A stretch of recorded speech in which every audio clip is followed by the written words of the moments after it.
Right. We're just going to change the settings. Yeah. I'm just going to change my speakers once more. Can you just speak again? Can you hear and see us clearly? Oh, I can see you. The sound is really poor. Is that better? Slightly better. Fantastic. Can you hear me clearly now? I can hear. I think when there's one person talking, it's definitely much more clear.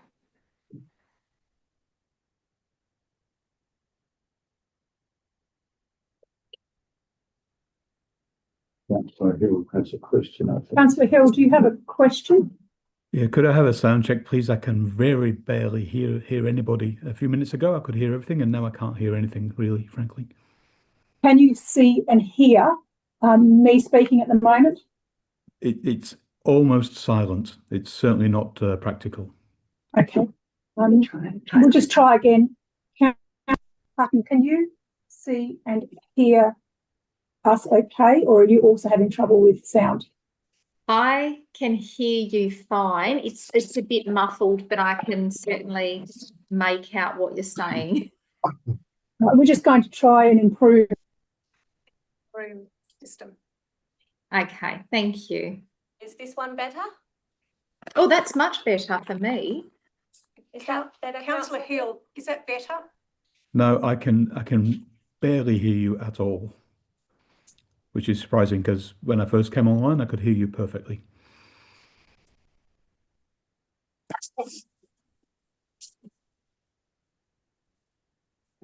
Is that better now? Can you talk, Francesca?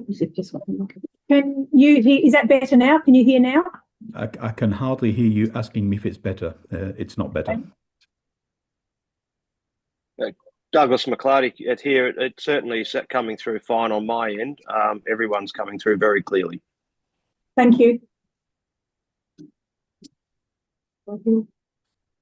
Catherine, can you hear us clearly coming through at your end now, or are we still? I can hear you. The sound, the volume's not the problem. It does get a little bit muffled slightly, but I think that might be the microphone or the speaker at my end. But I like this. The volume is actually quite good. Okay. Councillor Hill, are you able? If I speak a bit louder, does that help? No improvement. I'm going to try headphones. Thank you. Yeah, but you all know I could hear you perfectly when I first came online, so I don't believe the problem's my end.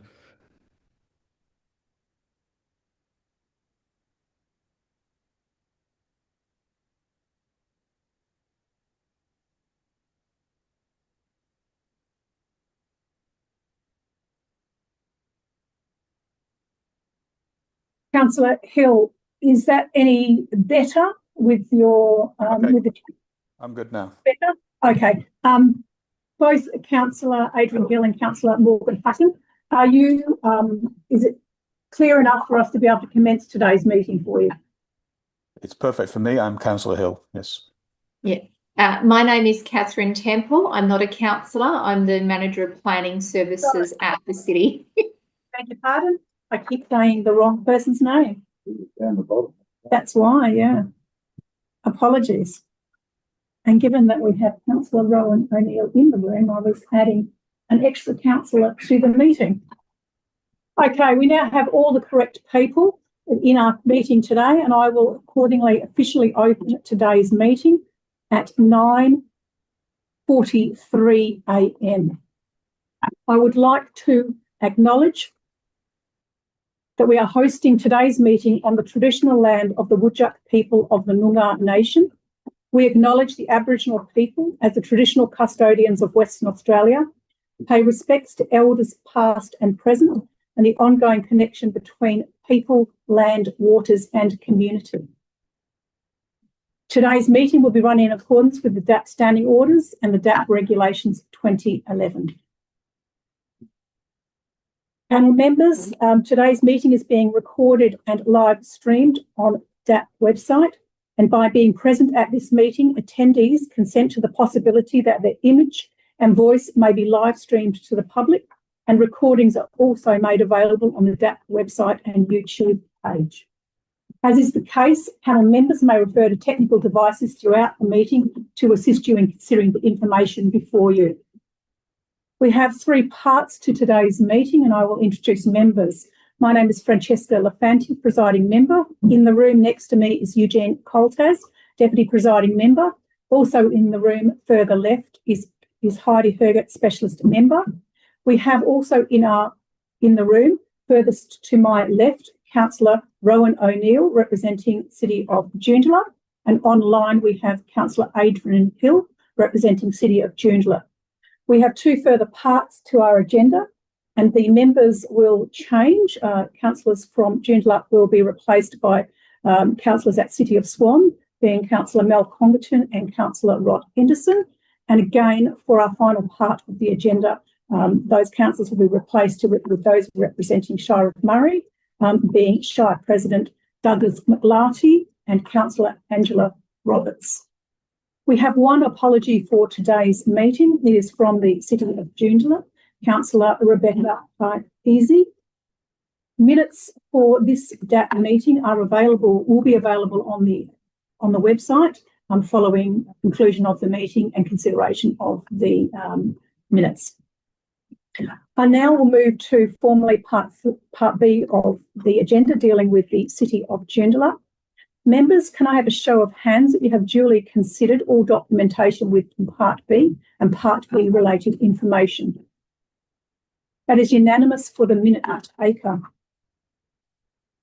Members, can I have a show of hands in relation to interest disclosures? And I'll first go to both councillors and ask whether or not this matter was considered by the local government at either a council meeting or a briefing. I will first go to Councillor Adrian Hill online. Was this matter considered at all for you? Yes, thank you. I just wish to make clear that we do have a matter before us with the City of Joondalup on this month's council meeting, but it does not relate to the matter before us. The council matter relates to the small bar and an alfresco area and a storage area nearby. But what we're dealing with today is really the access to the upper car park level. So in my opinion, it's not related. However, there is certain documentation presented in the agenda by the applicant, which includes documents relating to the matter that City of Joondalup is considering. So car parking and things like that. But the matters are totally separate. Thank you. Thank you. And just clarifying, other than that comment you've just provided, Councillor Adrian Hill, could you just clarify whether you have any interests in relation to matters on today's agenda, the subject matter on today's agenda? No, I do not.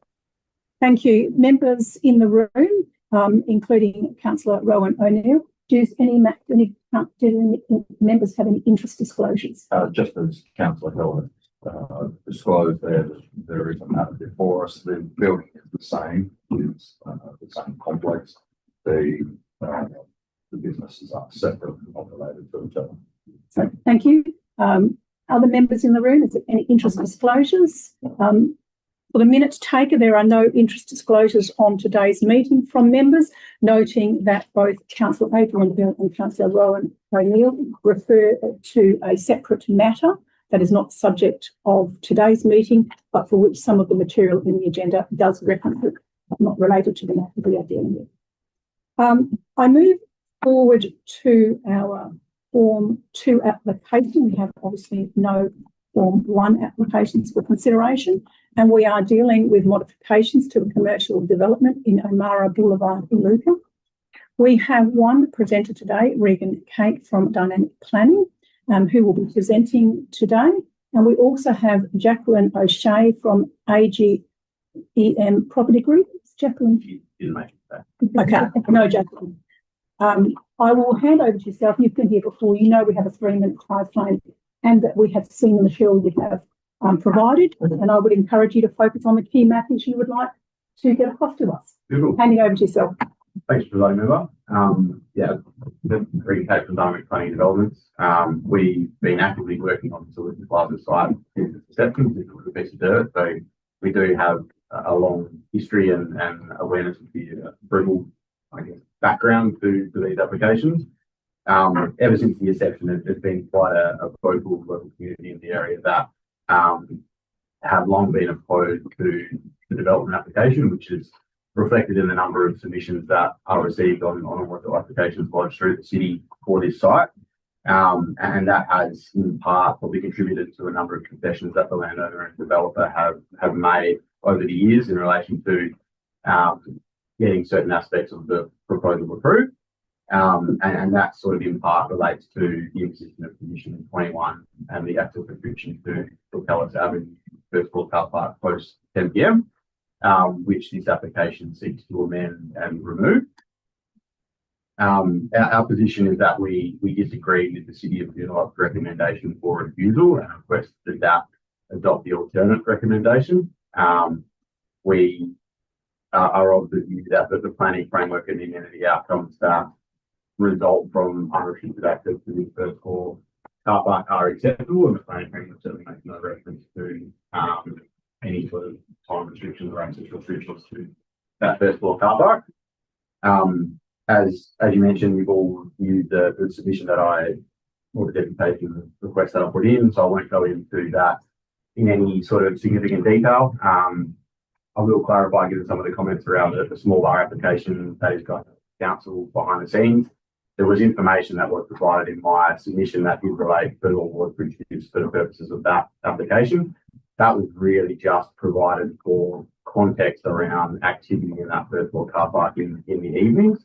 I picked up from the RNR report that was prepared that there was, I guess, a lack of information around potentially quantifying the amenity impact post 10 p.m. And we felt that additional supporting information was provided, albeit for another application, provided useful context for, I guess, the level of activity in the first floor car park in the evenings. The main points I just want to highlight out of my submission is really just that the planning framework, and specifically the local development plan, clearly contemplates secondary access to Scarlett Avenue. There's no reference or conditions in relation to access restrictions, time restrictions, or anything like that within the approved planning framework. The original approval for the site also reflected that, or was consistent with that, with no access restrictions to that car park in the evenings, on the basis that a bulkhead is essentially constructed to restrict headlight glare to the properties of the opposite side of Scarlett Avenue. Our proposed application is essentially seeking the same outcome with the proposed element inclusions to block that headlight glare and have an unrestricted access outcome.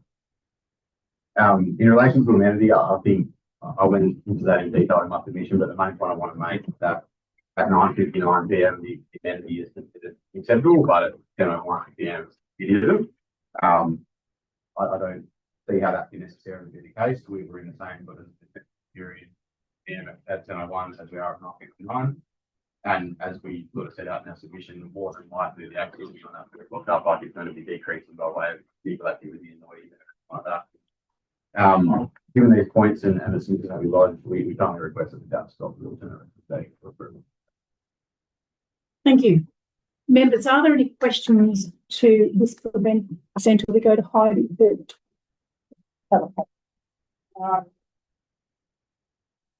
are no deliveries or service equipment accommodated on that upper level. Yeah, that's correct. So the original approval was granted and the ramp was constructed not to a standard to accommodate any sort of delivery vehicles. And there's a condition that requires delivery management plan to require all deliveries to the ground floor car park. The only vehicle beyond a standard passenger car that does need to access that car park is an ambulance. And the ambulance at the medical centre that the ambulance will need to service in the event that there's an emergency.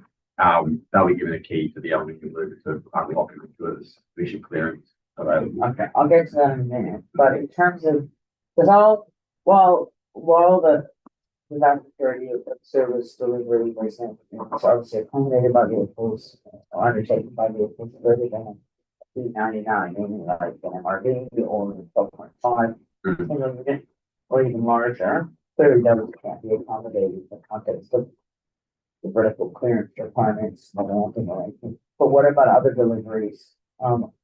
In terms of, because I wasn't involved in the first one, I think what areas are have access to that direct access to the upper It's only going to be Car park. customers through the first floor tenants. Okay, which are the childcare center Childcare, medical centre, and human, and the small bar. and a small bar, okay. So they have direct access into those, they don't, They can also utilise ground floor car parking and access. to- no, but in terms of like level access, for example, if you're a user with disabilities, the best place to park would be on the upper level, presumably it's not that big, yeah. But if you've got a pram or any other reason you want to just walk in level and not have to re-navigate to find a lift for upstairs, those are the tenancies that are. Correct. Okay. Yep. So potentially there could be some deliveries up there by then. If they fall under the vertical appearance, then Okay, so it's fair to say that, yes, some deliveries occur or can potentially occur up on the upper level. that there is a condition, and the delivery management plan specifies that no deliveries occur in the first floor car park. The intent behind that was to limit larger vehicle deliveries, but I couldn't say with absolute certainty there's not a car or a van that's in the size of a van passenger. Okay, because that condition is fairly clear. It's no, okay, that's fine. Next question. In terms of supporting information for this, amended removal or confusion, has there been any traffic and parking analysis to undertake and demonstrate that access to that level is in fact needed from those particular demand generators for the parking and or traffic operations? In terms of do they specifically need access? Is one of the reasons they want to open it up, or if there's is one of the reasons that potentially this commission needs to be removed or amended is to allow for the full complement of parking on the site to be available 24/7 because of either demonstrated or observed anecdotal need for that parking on the upper level to be available after 10 p.m.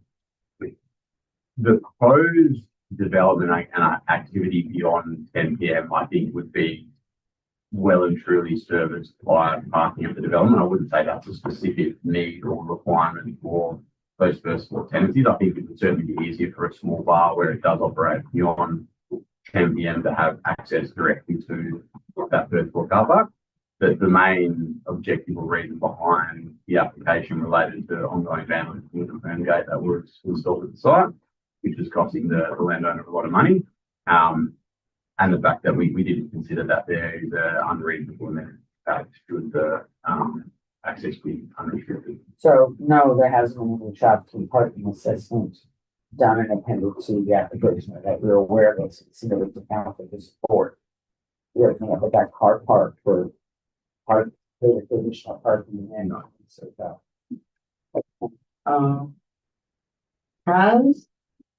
I appreciate there's a long history associated with the traumas, vandalism, and other issues. Obviously, to the point where we're able, but we'll move it definitely into condition. Have there been alternative approaches, the protocols put into place over the last few years to try to minimize the outgoing damage to daily arrangements, like 24/7 security, CCTV cameras, council surveillance, engagement with WI police? Yeah, so there's permanent CCTV camera in the first floor car park. That is 24/7. There's an engagement with a security company that does control of the area. But that hasn't been able to the vandalism of the gate. Questions? Yes, we go to Councillor Rowan O'Neill. Thank you, and thanks for your time. Just a quick question to touch back on the special member raised. So currently, people with disabilities, mobility requirements, how do they traverse between levels currently? And the lift operates at times. Yeah, my understanding is that we've got very So should this not change, then still the current standard would apply to the lift for going. Has there been any complaints in regard to having the lift? No, thank you. That's all my questions. Thank you. Thank you. Any further questions? We're going to Councillor Adrian Hill. Yes, thank you. Through you, presiding member, I have a question relating to any cars that are in the upper level car park beyond 10 p.m. for people perhaps attending the small bar or the gym. What happens when the access gate is closed at 10 p.m. and there are cars still in the upper car park? Thank you. That's a good question. I imagine they're either stuck or they're able to access a key or contact property management to exit. Okay, and a secondary follow-up question, if I may. Would it be true to say that it would be convenient for the small bar and for the gym if the gate was to remain open with access at all times? In other words, more convenient than having the closure currently at 10 p.m. Thank you. Yes, it would be that the small number of traffic that might utilise the gym tenancy or the small bar would definitely be more convenient to access the first floor car park. Yeah. And a final question from me, if I may, through the presiding member. Bearing in mind that there are numerous residents living in nearby properties, would the applicant or the presenter comment on potential issues that they've raised with noise from general activity, people exiting the small bar, for example, car doors opening, closing, possibly music playing from cars after 10 p.m., compared with if those cars were actually parked in the basement or ground level, then obviously those issues would go away. I just wonder, given all the community concern, if the presenter could comment on those concerns raised by nearby residents and what the view of the presenter is. Thank you. Yeah, I suppose I'll probably reiterate some of the comments that I put in my submission and presentation address earlier in that the amenity impact, I guess, considered by the city is at 9:59 p.m. is acceptable, but at 10:01 is unacceptable. I don't think there's an unacceptable amenity impact at any time during the season, given the low vehicle numbers post 10 p.m. And the limited activity that might occur on that first floor car park sort of post 10 p.m. I think the numbers attending the gym are very low post that period. And the numbers attending the small bar, I think it closes at 10 during winter. And it'll only be during the summer months that you can go from 10 to midnight. I think I understand that the operating hours are. So I think there'll be very limited activity in that first floor car park that will cause any amenity concerns. Okay, that has just prompted another question from me, if I may, through the presiding member. Could I just ask the presenter to comment on whether the access provided to patrons of the small bar and the gym by accessing the ground level car park and using the lift or stairs to get up to the venues, does that provide a viable access route for people entering and exiting those premises, especially exiting after 10 p.m? Thank you. It does, yes. There's nothing stopping them access that ground floor car park and utilise them stairs. Thank you. That's my questions. Thank you. Move to member Eugene Coltas. If there's no amenity impact, why are we here? I mean, there's obviously something being raised by someone. Yeah, so the one of the original, or not original, but one of the applications that we lodged for the site, I think from memory, sought to modify operating hours associated with the IGA downstairs, and part of the concern, part of the concessions I think we accepted at the time of that application was to, in increasing operating hours of the IGA, we wanted to make sure all traffic, or the city wanted to make sure all traffic was going to utilise the Birchbeach Road access and not Calais Avenue. So they wanted to impose a condition to limit access to first floor car park in line with the extended hours of operation. I think it was sort of like 10 p.m. Well, the IGA would exactly on. I think that, no, I couldn't say we said. I think it might have been a tavern. That was the issue. I was on that one. Yeah. It was raised. Yeah. And it was the operating hours of the tavern, special licenses and so forth. So like the event licenses and so forth. Now, the small bar is licensed to close when? I think the current operating hours during winter are 10 p.m. during summer. And the boom gate that was there, was that activated by vehicle proximity? I couldn't say with any certainty. I think it was manual in that it was some like a staff member or property manager would need to close the boom. Well, not during the day. Yeah, it's just left open during that. And after hours, if it's down, it's stuck. And either the cabin or at the moment, with these access restrictions, the owners obviously lease premises with extended hours beyond 10 o'clock. For example, they lease the premises for 24/7 June. Correct. Yep. Surely they knew the restrictions were on at 10 o'clock. Yeah, so the gym was approved as part of the original application, which didn't have the access restrictions at that time. So how long's the gym been? that was one of the original tenants. Yeah. So they took it up without the restrictions, but I think obviously that the restrictions would have been communicated to them once the subsequent applications were approved. Although the original application for that access was about 10 o'clock. In terms of when the complex was developed. Yeah, so the original approval for the actual build form, there was no restriction on the hours or access to the first floor car park. It was when we tried to amend operating hours or get approval for having one of those applications. I think it was. Yeah, that's when it was introduced. Okay. And okay. I don't know.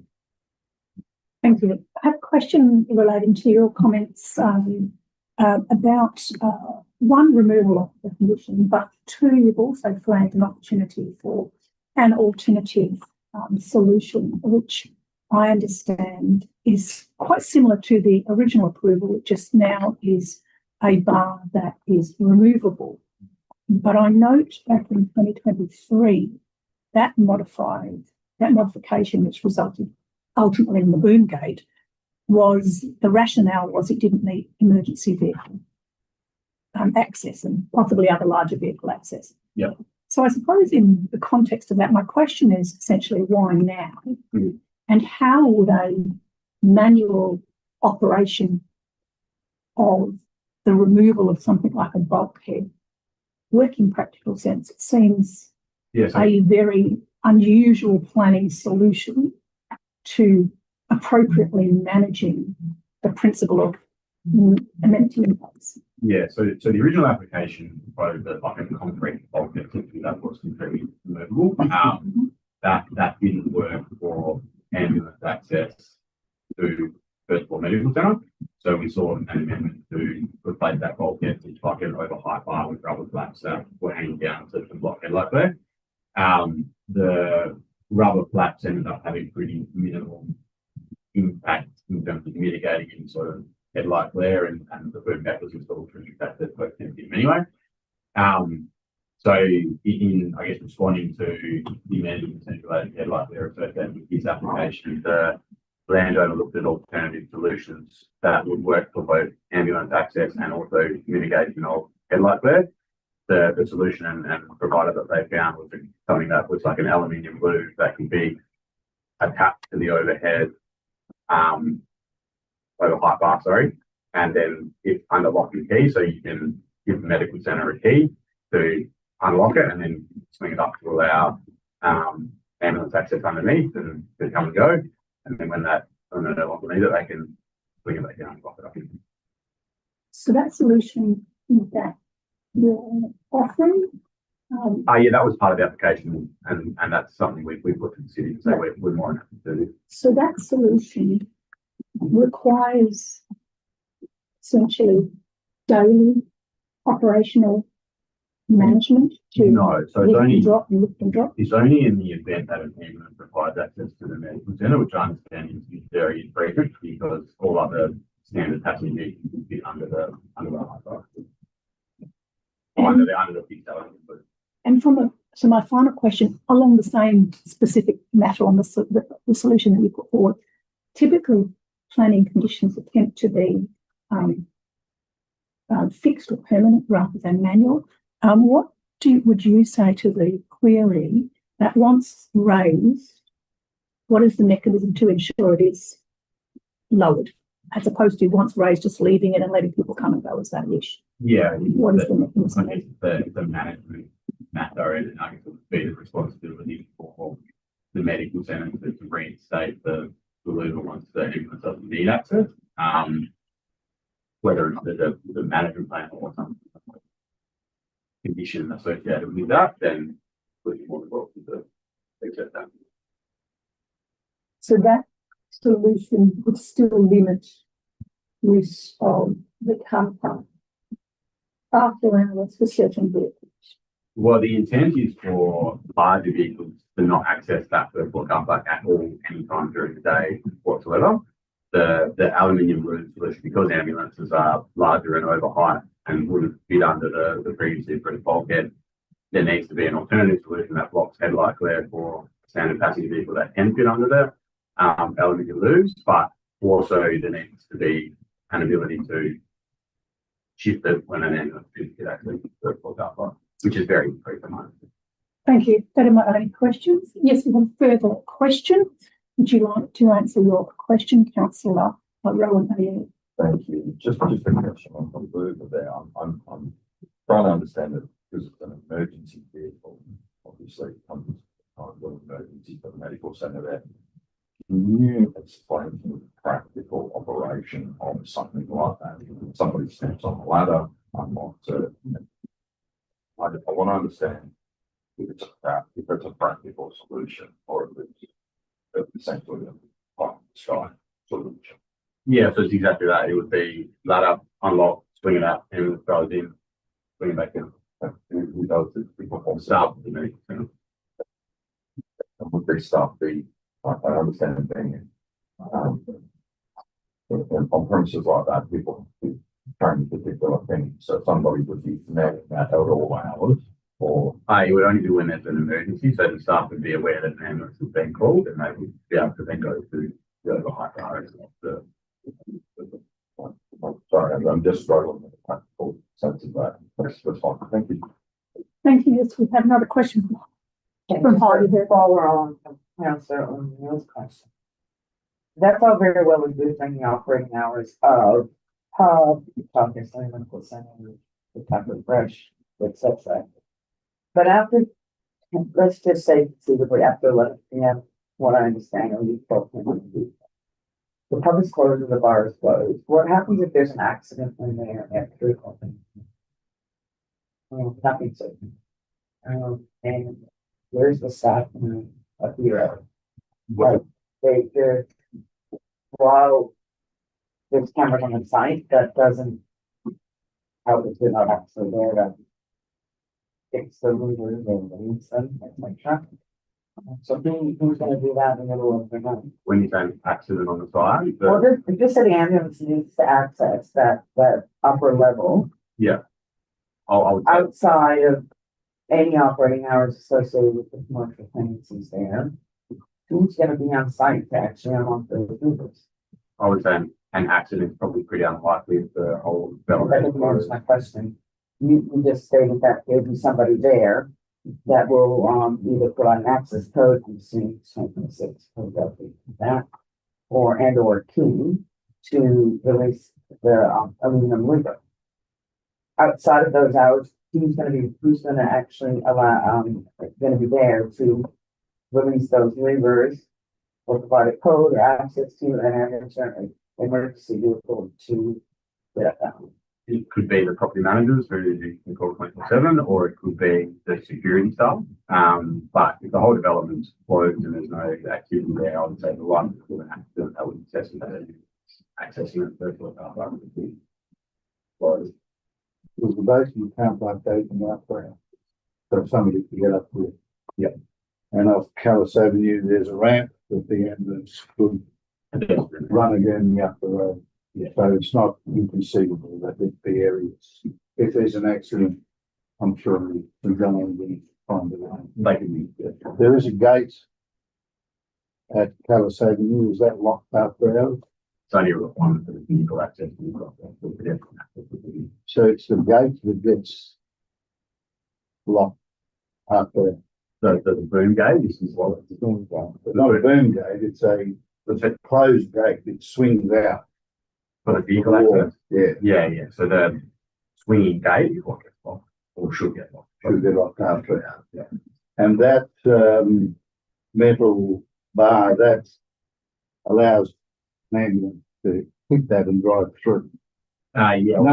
Nobody comes and shifts that not bar. No. I mean, it's almost impossible. Yeah, correct. So it's just that boom gate that downstairs. It's rock. Yeah. So if an ambulance has to get up to that ramp during the day, it can do that. Yeah, absolutely. But that boom gate would be open. So it's not the bar that gets lifted at all. No, the bar doesn't. What we're proposing is to attach an aluminium louver to that bar. That would get And the reason for that is because those rubber flats that we got there are non-existent. Yeah. Photo 1 in attachments 3 clearly shows that. Absolutely. Yeah, they don't even So, and it's only for that one dwelling down below that you're talking about on the headline. No. It's the amenity impact of cars coming and going after hours. That's the issue. Yeah, I understand that there's multiple issues. Headlight glare is one, and then the vehicle activity, and then potentially noise as well. Yeah, okay.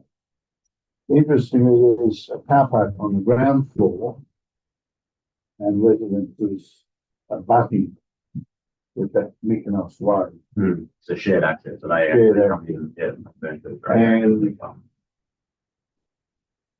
there's some of the noise that maybe residents are complaining about could be from that lower level car park, which has got no access restrictions 24/7. Okay. Any further questions at this juncture? If there are no further questions to the applicant, thank you for your presentation. We will now move to officers at the City of Joondalup. I have listed here that there are 3 officers: Catherine Temple, Bella Morton, and Morgan Hutton. Are all 3 officers present, or is it a different range of officers? Hello, it's just Catherine Temple here. Welcome, Catherine. Catherine, as you've probably already heard both the applicant's submission and a range of questions, is there any comments you would like to make in relation to the questions and responses that you've heard during today's meeting? Being mindful, we've already read the material that's been provided today. Yeah, and then we'll go to questions from panel members. Yeah, look, I'll just provide a couple of brief responses and just some clarity around how the part of condition 21 that required that access to be closed came about.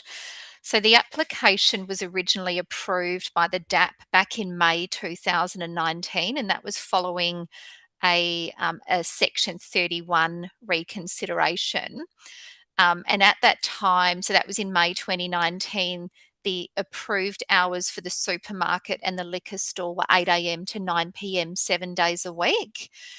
As part of that SAT reconsideration process, there was a further application considered by the DAP in June 2019, so the following month.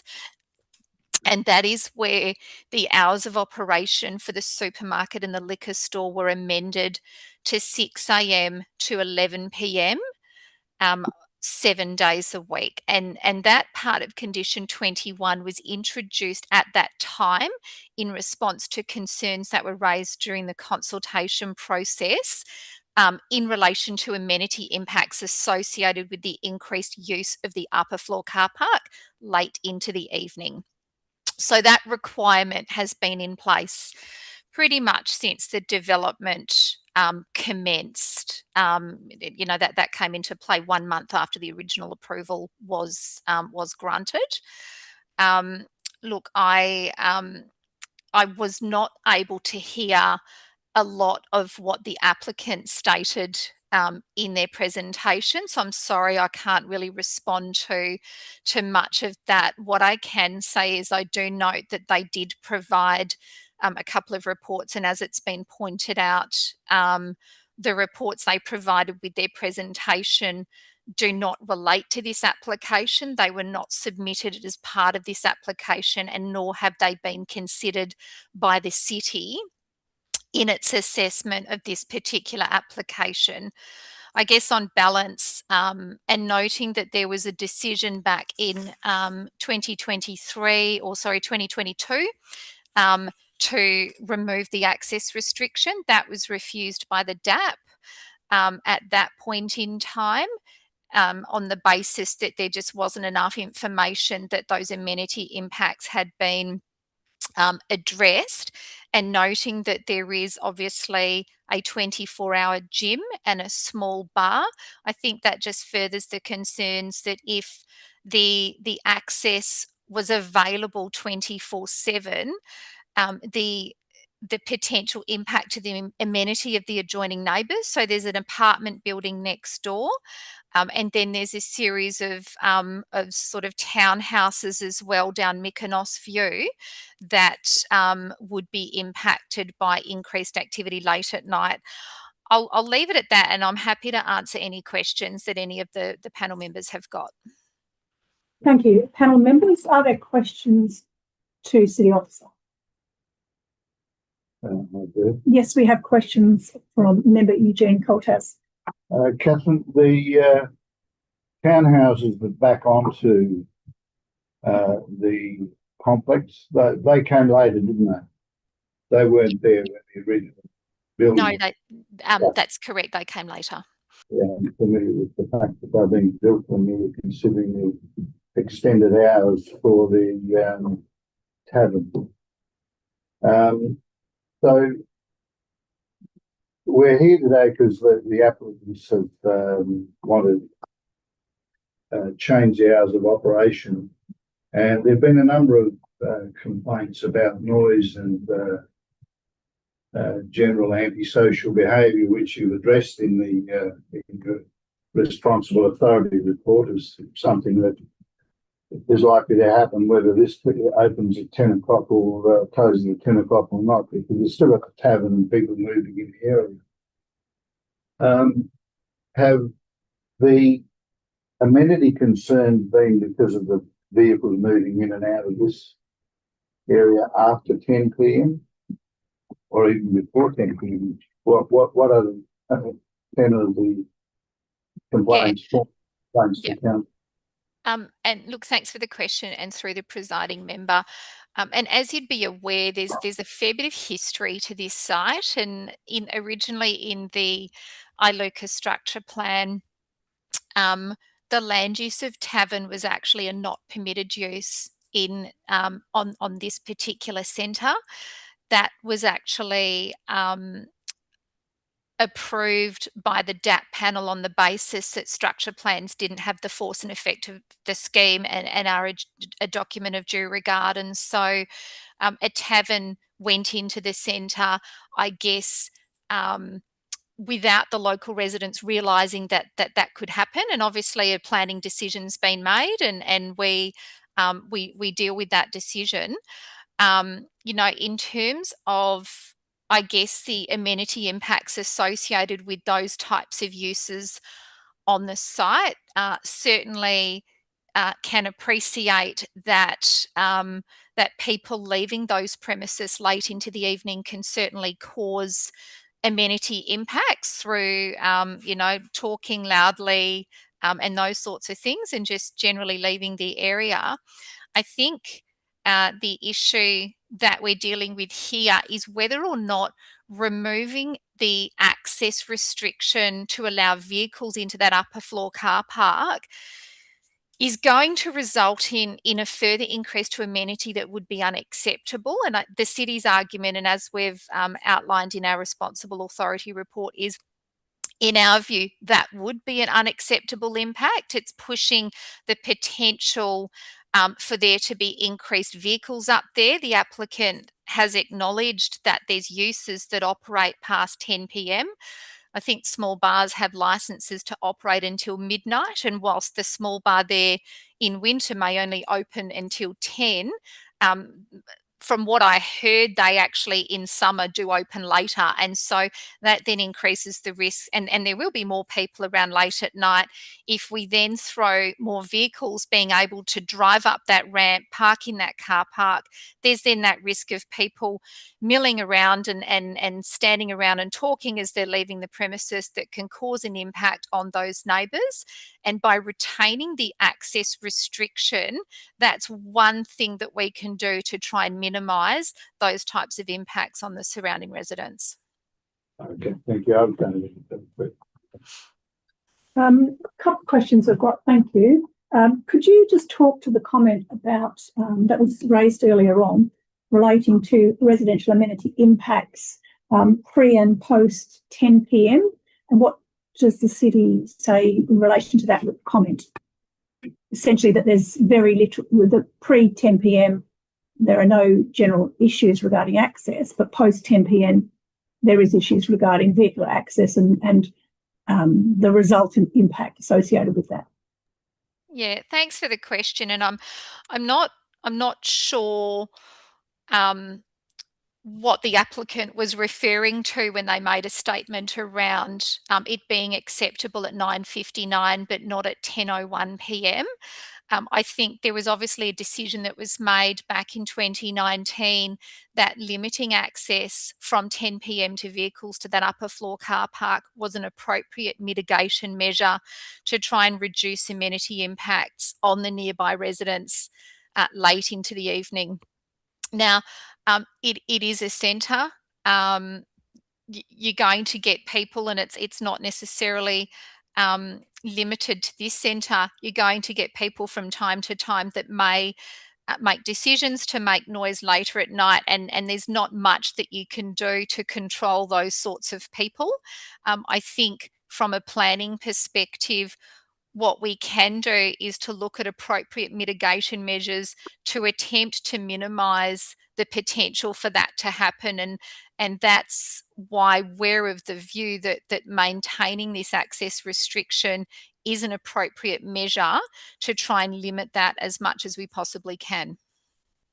Thank you. Can you speak about the impact on amenity that is occurring? The documentation we have is that the gate has not been operating for a while, it's been damaged. Can you speak about what the city's aware of in relation to the amenity impacts that are occurring during that period? I can't recall off the top of my head how long that period has been that it's sat damaged. Yeah, and so look, I am aware that over a period of time, there's been a number of instances where the gate has not been operational, and the applicant, oh sorry, not the applicant, the operator of the shopping centre has advised the city that that's due to vandalism, and that they fix it and it's broken again. I guess from our perspective, they have a condition on their planning approval to have that gate in place, and so they need to make sure that they're obviously providing a secure gate that can't be vandalised, and so they can comply with the obligation that they've got through their planning approval. I guess, sorry, can you just repeat the question again? I've just lost track slightly.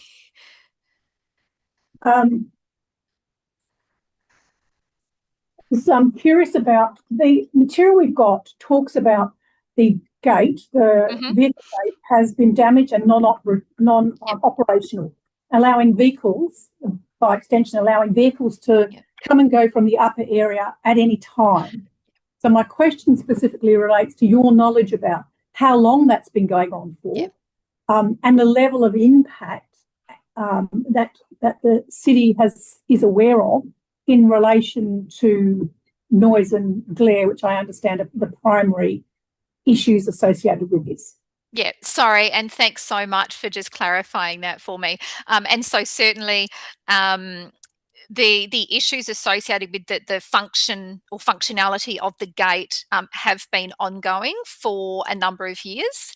In terms of the actual amenity impacts that I'm aware of, a lot of it obviously comes out from residents when there are applications for activities on the site, and they reference in their submissions that there's frequent instances where there is antisocial behaviour, there is noise and unacceptable impacts to their amenity that occurs. And so that's really what we base our comments on. So, you know, it is anecdotal in that sense and informed by the information that's provided by the residents. In terms of the headlight glare, that was obviously a concern that was raised in the very beginning when the application was first put in. And, it's obviously where that driveway coming down the ramp from the shopping centre is directly adjacent to a dwelling across the road. And I know the applicant in their submission provided some photographs of some blinds that the neighbour has got, and also a hedge.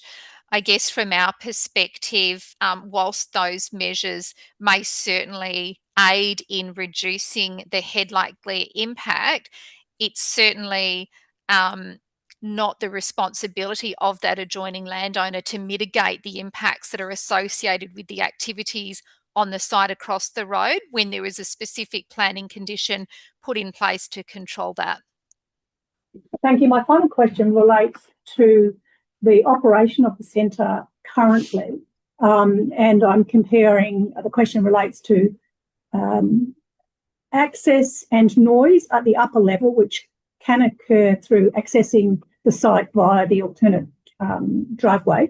And I suppose my question is essentially, the site is still able to operate with a level of access and movement to the upper floor.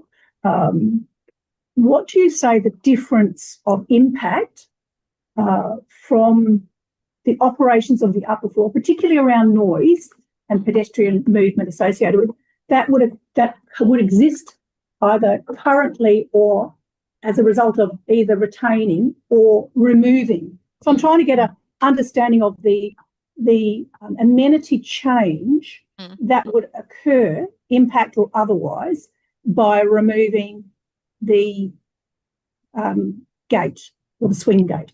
Yeah. Okay. Thanks for the question. I guess so the difference in the amenity impact, if the restriction was there or the restriction wasn't, would essentially be that cars could enter that upper floor parking area 24/7. So they'd be able to be there after 10 o'clock at night up until 5:30 in the morning. And so what that does is that increases the risk of patrons to the users on the site that operate past 10 p.m. parking in that upper floor parking area and congregating around vehicles and having conversations. And certainly as a local government, we do get a lot of complaints, noise complaints associated with late night uses and people congregating around vehicles and those sorts of things, just generally, and just generally being a nuisance to the neighbours because of loud talking, doors slamming and those sorts of things. It would obviously also provide an opportunity if people were looking for somewhere to go and congregate in the wee hours of the morning and those sorts of things out of the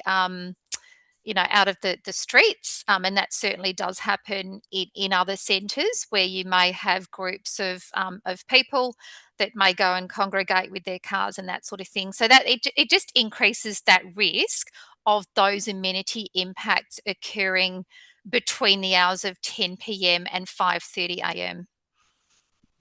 Thank you. And my final question is, do you have any comments on the applicant's alternate solution with a removable or swing boom at the top with a manual intervention in relation to it operating? Yeah, and look, our position on that and what was put forward in the application was that screen would remain down unless there was an ambulance that was called to the medical centre, and then that would require somebody to go out with a key and unlock it. We felt that from an operational perspective, that really wasn't an appropriate measure. If there was a situation where the medical centre needed to cause an ambulance, that would mean a staff member would then have to leave the medical centre during that emergency to then go and open the gate during operating hours. And so from our perspective, that wasn't appropriate. I guess just in terms of thinking, there may be some scope for that element of it to be considered if it was opened in the morning before the medical centre opened and then closed when the medical centre closed. And so essentially that screen would then be down when the access restriction was in place, but it would be open during the other ordinary operating hours. And so then that would allow an ambulance to access the medical centre whilst it was open, and it would negate the need for a staff member to have to go out there if there was an emergency. So can I just clarify what you've just said? Are you, and this is my hearing of it, are you saying that a modified condition which would enable the bulkhead, for want of better language, that movable bulkhead, to be time controlled, i.e.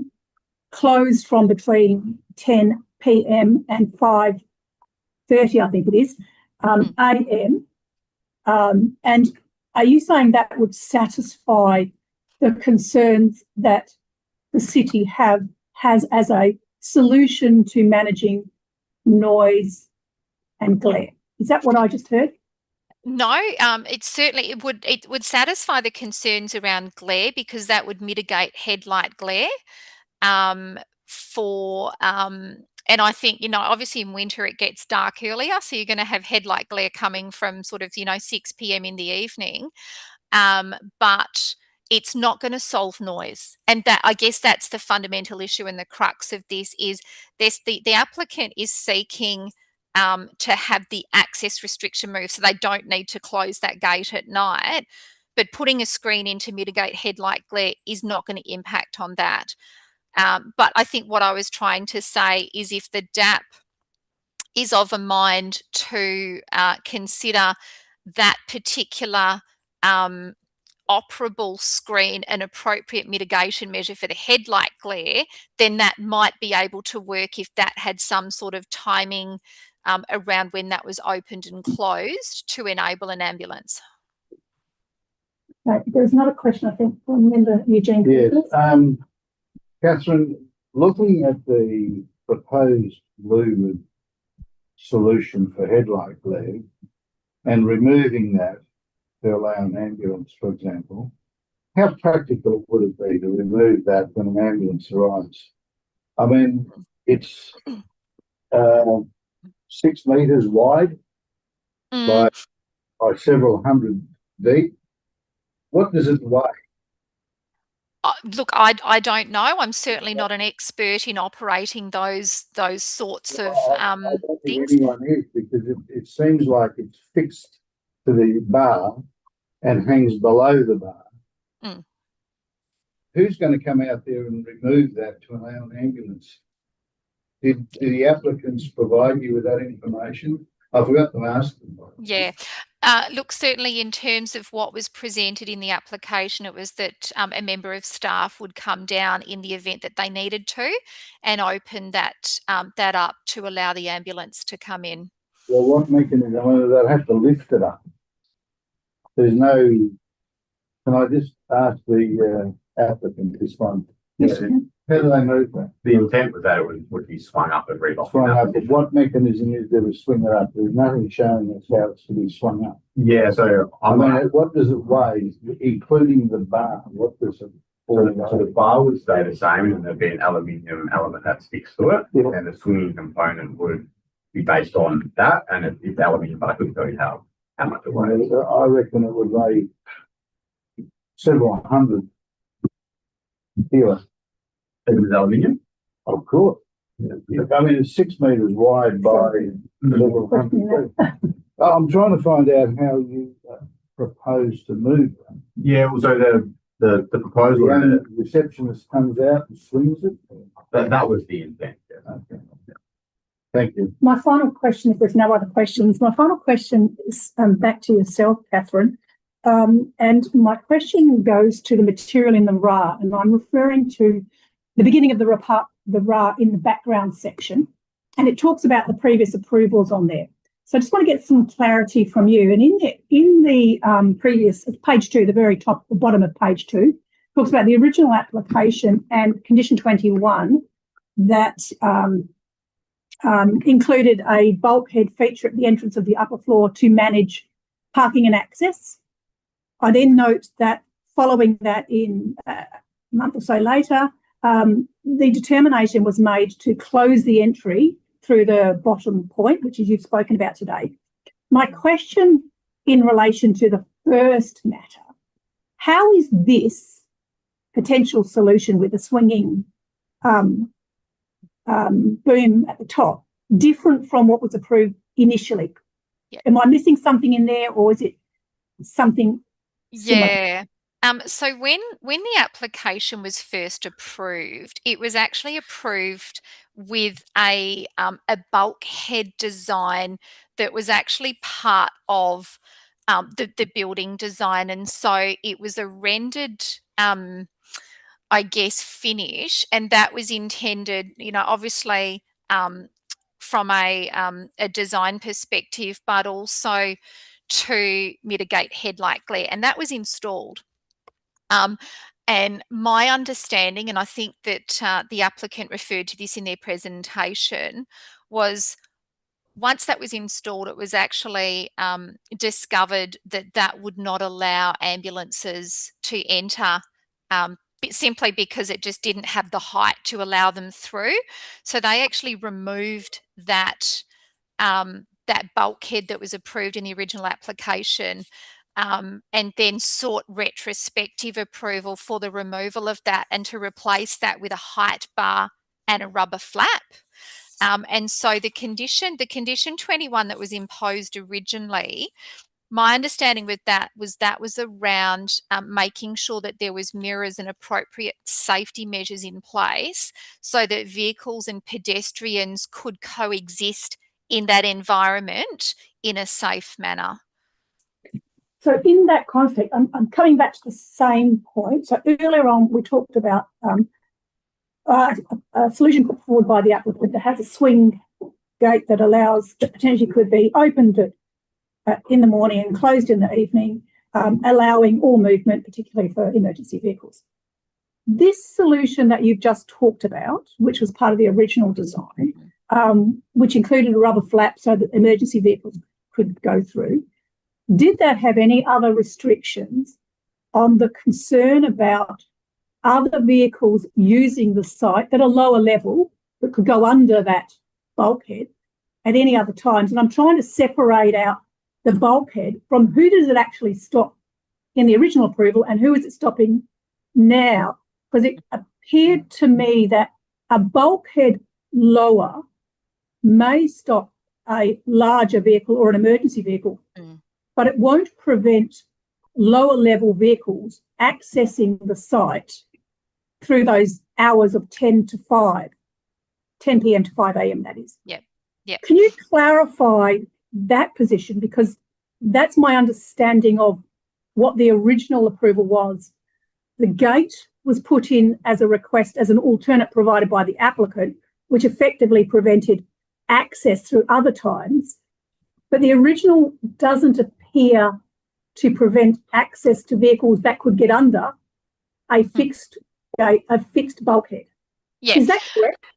No. So when the original approval was issued, that was in May 2019. And that original approval included that original bulkhead that was the rendered finish. Yep. And then in June, and so that wasn't intended to stop certain size vehicles from going up there, because sitting separately to that was a requirement for a delivery management plan and for all of the deliveries to the centre to be undertaken off the main road, and so not to use this particular car park for deliveries. So the intent was not to limit that. The intent for that, it was obviously a design feature and to mitigate headlight glare. 1 month later, in June 2019, that was when there was the DAP considered the application to extend the hours of operation for the shopping centre. And it was at that point in time that access restriction came into play. And that access restriction came into play as a mitigation measure because of the increased operating hours of the supermarket and the liquor store, to minimise the amenity impacts associated with late night use of that upper floor car park, because the shopping centre hours were taken from I think it was an 8 p.m. closing time. A 9 p.m. closing time up to 11 p.m. That was what was extended back then. And then it was later down the track that the applicant then sought retrospective approval for the removal of that, the rendered bulkhead, and replacing that with the height bar and the rubber flap.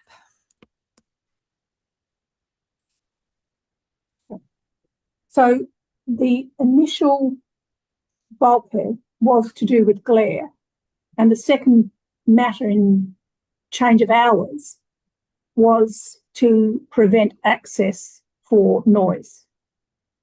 Is that correct? That's correct. And then obviously when they removed the bulkhead, that then had taken away the mitigation measure for the headlight glare, which was why that, my understanding is why that was replaced with the height limit bar and the rubber flap. Okay.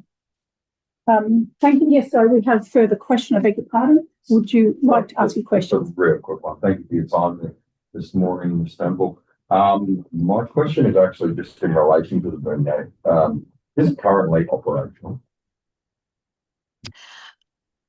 Look, I expect so. However, I cannot unequivocally say, because I know there has been instances when it hasn't been operational. So the applicant may know the answer to that, but I couldn't tell you with any confidence, sorry. Likely not, then. There is no boom gate. Sorry, the swing gate. The Yeah, swing gate. Sorry, yes. So the swing gate is not currently operational.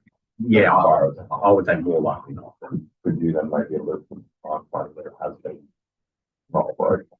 I think more it's over the last sort of, I don't know, 4 months, 2 years, whatever it's been. It's been non-operational more than it's been operational based on the bandwidth and costs and everything. So okay, thank you. I'll just go back to Ms. Temple for the question then. In the instance that the boom gate isn't operational, the swing gate isn't operational, does the city receive notification from either the applicant, the owner, or residents that the swing gate is non-operational? And if so, what steps are taken in those instances?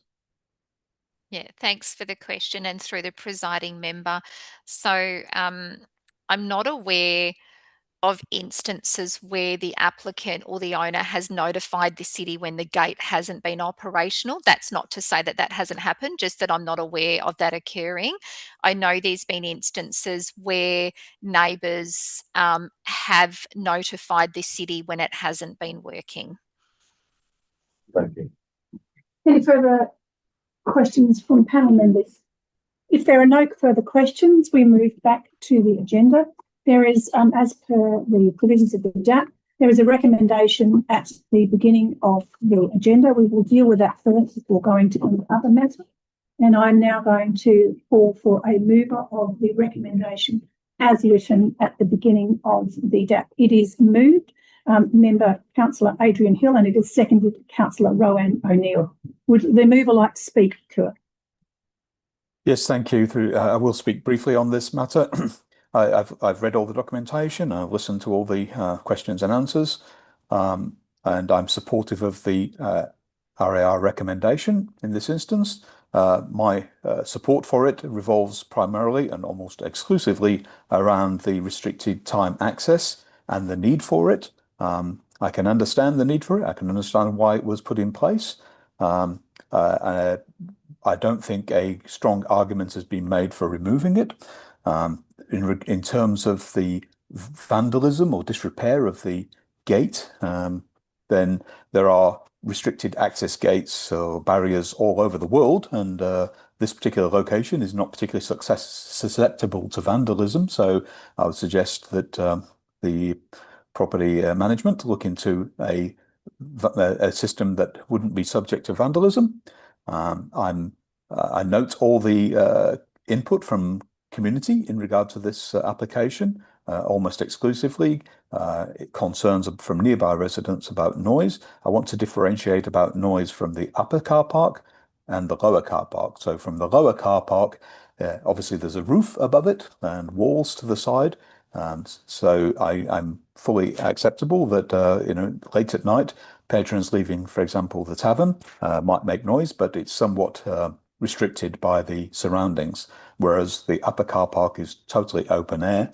And so the impact of doors slamming, conversations, rowdiness, even cars revving to go up the ramp or braking going down the ramp is significantly more than any impact from the downstairs car park.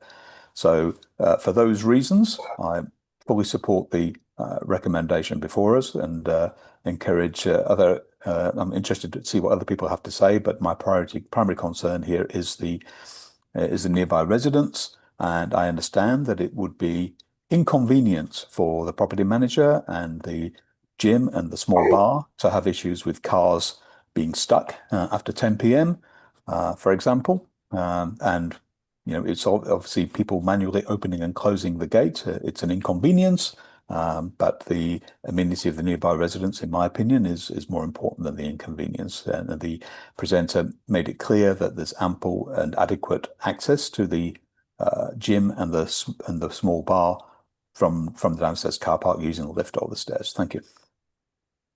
Thank you. With the seconder, Councillor Adrian O'Neill, wish to speak to the item. Go on. Oh, sorry, I beg your pardon. No, that's fine. Thank you. Yeah, look, so I am supportive of the recommendation to the application. So the centre, like I said, is located in very close proximity to residents' homes, which take primary concern, for instance, for myself. Based on the report and the submissions, the key question for whether the applicant has demonstrated the planning condition is no longer necessary. I believe the application comes down to one simple question. Has the applicant demonstrated that the planning condition imposed on the original approval was no longer required? After reading the report, I don't believe they have. The applicant's main argument seems to be that the gate has been repeatedly vandalised and expensive to repair. With respect, I don't think any of those reasons justify removing the planning condition. Maintenance costs are part of the ongoing operating development. The condition shouldn't disappear simply because it will become inconvenient or costly to comply with. If we accepted that principle, it would create a unfortunate precedent where planning conditions become optional whenever ongoing compliance becomes expensive. Another factor that I find significant is the community response.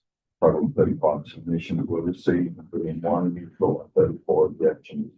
While zoning decisions are not determined by a vote, community feedback is still an important consideration, particularly where the concerns relate to residential amenities. If the concerns raised were consistent. Importantly, the city's planning officers carefully considered those issues and concluded that the applicant had not sufficiently demonstrated that the amenity impact of the acceptable restrictions were removed. This is not about opposing development or making life difficult for a business. The commercial centre already operates successfully. In my opinion, the justification was not been established in this instance. As a final note, the fact that the gate currently has not been maintained by the owner and site, in my view, does show a degree of disregard for the DA stipulation and the residents of the close to the area. For these reasons, I will be supporting the recommendation to refuse the application. Thank you. Are there any other speakers of the proposal? Heidi Herget. Follow on from Honourable Councillor Collins. In terms of justification, German Resolution 21, I don't believe the applicant or the supporting documentation and presentation has demonstrated that there's a sufficient need to remove that particular condition, aka to remove the flow of access from that location, either from a traffic, operational, or car parking need. The applicants confirmed that users with disabilities can access the upper level via the ground floor lift. In terms of alternative protocol with respect to maintaining the integrity of the control of access to time standards, assuming data of some sort of arrangement or was in any case. There's not been enough information or evidence presented that they've attempted to minimize the, I guess, antisocial and potential vandalism impacts that control of access in the form of CCTV, engagement council, surveillance, engagement with WA police, etc. And it would appear that this request from the commission is entirely triggered by the costs associated with either fixing, repairing, or replacing the control of access. And I don't believe that that's a valid thing considering. I will be supporting the recommendation. Thank you. Are there any other speakers on the motion? Yes, look, I can understand why the applicants are seeking to have unrestricted access to the upper level car park. I presume it's because at certain times there are demands from parking for the tavern, the small bar, which I understand is very popular amongst the locality residents and visitors from the locality. And there's a 24-hour gym. In terms of the tavern and small bar after hours, therefore, when most of the uses aren't operating, the childcare, the medical centre, there should be enough parking downstairs for that. In terms of the restriction of access to the top level, I agree with Councillor Hill that there are many instances of rather solid boom gates that would probably need a bulldozer to move them, and they can have two-way operation. There's a lot of after-hours boom gates in the city where if you approach to drive into a car park, it won't operate after hours.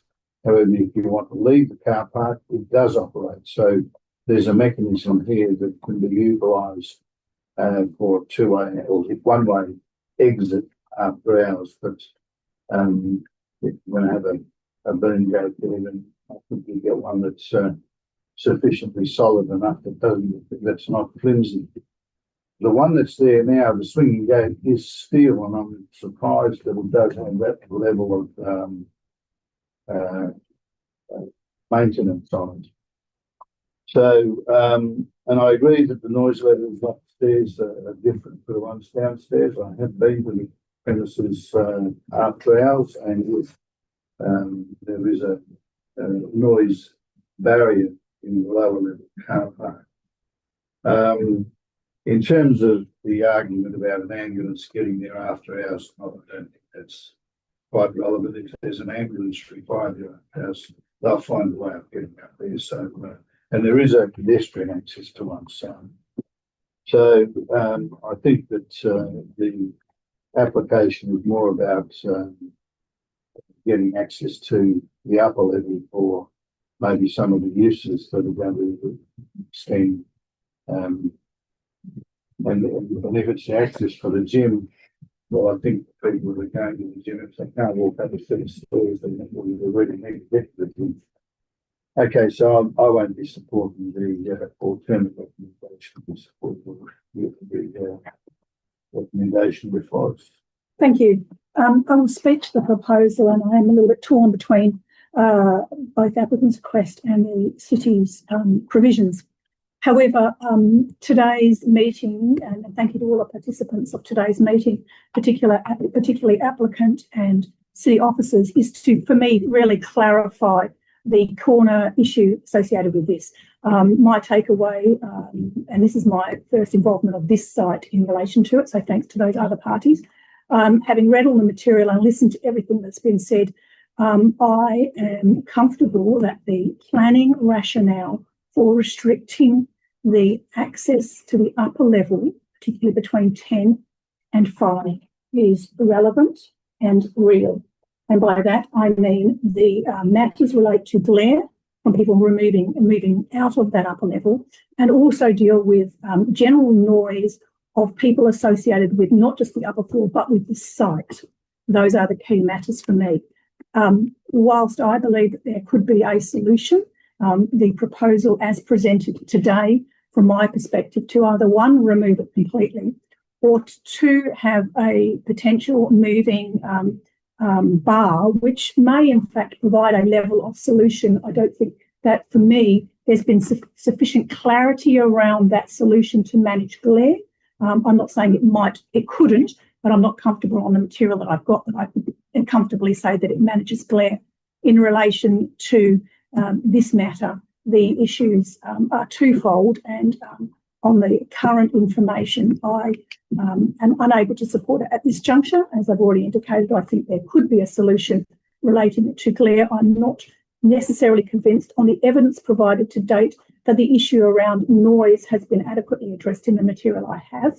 That would comfortably for me to form an alternative view. So on those matters, I am not supportive of the proposal and supportive of the recommendation. Those are my comments. I move back to the mover, which is Councillor Adrian Hill, for a response. Yeah, just very briefly, I think I do appreciate the input of all the panel members and the presenters today, and I think it's appropriate to refuse this application. Thank you. Thank you. We are going to the vote on the motion before us. All those in favour? This carried unanimously. I would like to thank, we're nearly to our final part of this section, and I'd like to thank Councillor Rowan O'Neill and Councillor Adrian Hill. I'd also like to thank the applicant for their participation and your comments, and I would also like to thank officers from the City of Joondalup for your participation and comments. For the minute taker is 11 o'clock, and we are now changing members. Thank you. Thank you. Thank you.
Thank you.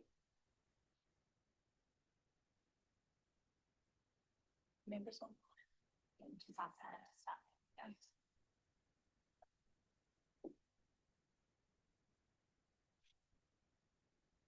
Welcome, Councillor Mel Congton and Councillor Rod Henderson. Can you see and hear us okay? Beautifully, thank you. Excellent. Yes, coming through well, thank you. Excellent. And we have city officers, Phil, can you see and hear us as well? Yes, thank you. Thank you. We have a full composite of members for this part C of our agenda. I'd like to officially welcome Councillor Mel Congerton and Councillor Rod Henderson to the panel. For those who are joining the panel now, I'd like to remind everybody that this meeting is being run in accordance with the DAP standing orders, and panel members may refer to technical devices throughout today's meeting to consider the information before them. I would also like to advise that this meeting is being recorded and live streamed on the DAP website, and that by being present at this meeting, attendees consent to the possibility that their image and voice may be live streamed to the public, and that the recordings will also be made available on the DAP website and YouTube page. I would now like a show of hands that members have considered all matters related to Part C and Part C related information. That is unanimous for the minute taker. Members, are there any disclosures of interest? And I will go to councillors online and ask if there were any disclosures of interest, and two, whether this matter was considered by council at a meeting or a briefing session. No conflicts, and I'm not aware of it coming to council. Thank you. Nothing to disclose. Thank you. Members in the room, are there any disclosures of interest relating to this item? No. There are no disclosures of interest for the minute taker. We will move forward to the item on the agenda. It is a Form 1 application for proposed industrial service station and hard stand in Stock Road, Bullsbrook. We have one presenter today, Alessandro Stagno. You have been here before. You know the requirements in relation to our 3-minute time frame. We have received your material and it has been read, as indicated in today's meeting. I'm going to hand over to yourself to present to today's meeting.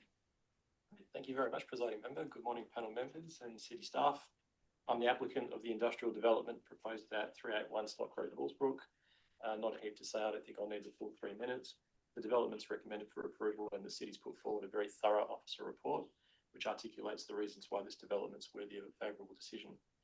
We've collaborated with the city and the Department of Planning, Lands and Heritage since early 2025 on this project, and we're excited to be one of the first major developments occurring in the emerging South Bullsbrook Industrial Precinct. I circulated a short submission as part of my deputation request earlier in the week, which seeks some very minor self-explanatory tidy-ups to a couple of the conditions, Condition 14 and Condition 17.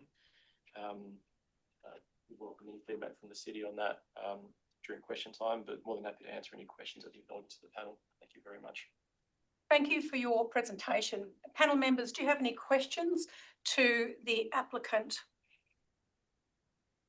Sorry, Heidi Herget, I beg your pardon. Just a couple clarification questions. Is your traffic consultant here? No. Okay, well, you might know the answer to the, this one. The RER and obviously the supporting transport assessment refers to an upgrade in the future that consists of a roundabout access directly into the site of Stock Road. Any idea of the timing on that one? In the traffic report, they've undertaken an analysis for the immediate post-commissioning timeframe, 2027, something like that, and then 10 years beyond that, and then the 2050 timeframe. The first scenario was not included. It assumed that it was still going to be an unsignalized channelized intersection. And then beyond that, the two future scenarios were analyzed using a roundabout. So any idea of the timing, engagement with Main Roads with or DPLH and or council? Yes, thank you for the question. So we had to update the TIA, well, we arranged for the TIA to be updated in the latter stages of the TIA assessment process, and that was based on some referral feedback that we got from the Department of Planning, Lands and Heritage in that matter. The roundabout treatment of the intersection is, I understand, anticipated to be delivered around 2035. It's a city-managed project, so Mr. Russell may be able to talk further to it.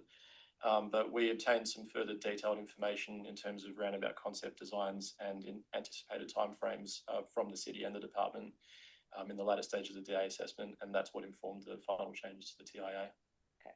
Well, further to that, obviously this is a significant development on that side of Stock Road, and there obviously I think the first plans had a couple of accesses. It was consolidated to the one, which will be obviously controlled by this future roundabout. Yep. Maybe this question is better to direct it to council, but are you aware of this particular development has triggered the need for the roundabout, or was the roundabout planned before? Yeah, so there was a planning control area declared in September 2025, which required a little bit more land at the edges of the intersection to cater for the roundabout. So the roundabout is a regional road network upgrade that will occur regardless of this development, as I understand it. Okay.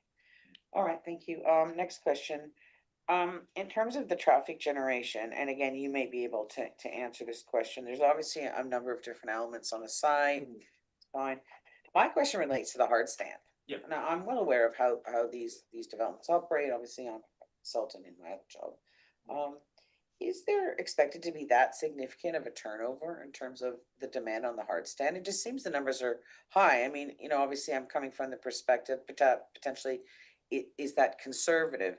To me, a hard stand infers your vehicle's coming. They're obviously dumping the trailer there, or parking an entire vehicle there, and then just returning either to take it out or to swap it over, etc. So I guess I just want to know, in terms of the operating metrics associated with that particular element, was a traffic report very conservative? How is it expected to operate in the future? Yeah, so in practice, those hard stand areas are typically pretty low traffic generating uses, but I believe they have to adopt a square metre rate under whichever traffic engineering guidelines they use for the traffic assessment. It does tend to overstate the traffic, but however, for the purpose of assessment, it's usually better to be conservative rather than to underestimate. No, I appreciate that, because it leads me to my next question, which probably would have been helpful if Porter was here. The fact that there was obviously a number of scenarios, the driveways, the access with the primary road network have been assessed. Under the 2037 and 2050 or 2051 scenarios, there's two driveways for the service station. Yep. One of them being just conventional light vehicles, and the other one being obviously cart access only, heavy vehicles. There's a failure on the actual movement out of that driveway from because it's a segregated area for the heavy vehicles, because it's cart access only, conventionally speaking, when they design these things. It's a failure of operation in the morning and afternoon under 2037 and 2051 at the heavy vehicle crossover. So how is that addressed? All right, are you saying the SIDRA analysis shows a failure at that particular crossover? That's level of service F, for that particular movement. Okay. It may be a result of the size of the trucks, because I believe they're quite large vehicles that come in and out of that crossover. So one long vehicle would equate to many more meters in queuing compared to a small vehicle. That's not really how it contributes to it. My question is, didn't seem to be addressed in the report in terms of, I discovered that looking at the appendices in the back in terms of the outputs of the analysis were put into a SIDRA analysis appendix. That it may not be a major issue. I just wanted to get a comfort level and clarification that it in fact is not an issue. It's only one movement out of a potential 6 movements, because it's a driveway that's a T intersection, and that it relates to just the way that it operates, and it's because it was assessed as a network. So there was that driveway, there was a light vehicle driveway, there was an intersection internally, etc. They weren't, these intersections were not assessed as individual nodes irrespective of one another. So this is why. So is there a question? Well, my question is, the hard stand has an potential overstatement of traffic generation, which adds to the load on the road, leading to the fact that potentially impacts the other driveways within the development, which for the heavy vehicle component of the service station is at failure. So I just wanted to get a comfort level of justification for that level of service at that particular driveway. Sure. Well, I mean, reading the contents of the TIA and also the fact that it's been referred to both the city and the department, no concerns were raised about that particular element of it. If it's a failure during, is it the AM or the PM peak? Both. Both. It would be probably at 95th percentile, I believe, which means a very short period of time over the course of the peak. So probably not really that big of a deal. But you don't have your traffic consultant here to explain. Unfortunately, no. All right, last question. Just relating to there were some issues that were raised in the discussion in the RAR relating to the accommodation of pedestrians, because it's quite a large site, there's roads in between, etc. Has there been a pedestrian plan done up to identify designated pedestrian routes in and around the site? Which site in particular? Do you mean across the The entire whole site? precinct, I Yeah, suppose, so if you like. the detailed design of the internal access roads was completed as part of subdivision, and no footpath network was established as part of that. Considering that this is an industrial precinct and there's going to be very limited any pedestrian movement through the area, there's no real provision for the pedestrian footpaths within the verges of the road network. Yeah, I was talking internal to each particular site. In terms of pedestrian movement within each individual site, the proposed workshop warehouse office has pretty clear and direct pedestrian movement from the car parking spaces to the office building. So is there an actual plan that actually shows that? Well, I believe the site plans, individual site plans, do show how pedestrians would transfer between car parking areas and buildings. Okay, thank you.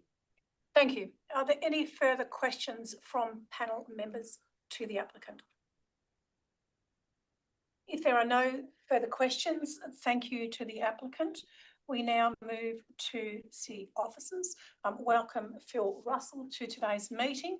I will hand over to yourself and ask if you would like to make any comments in relation to the deputation or the additional material.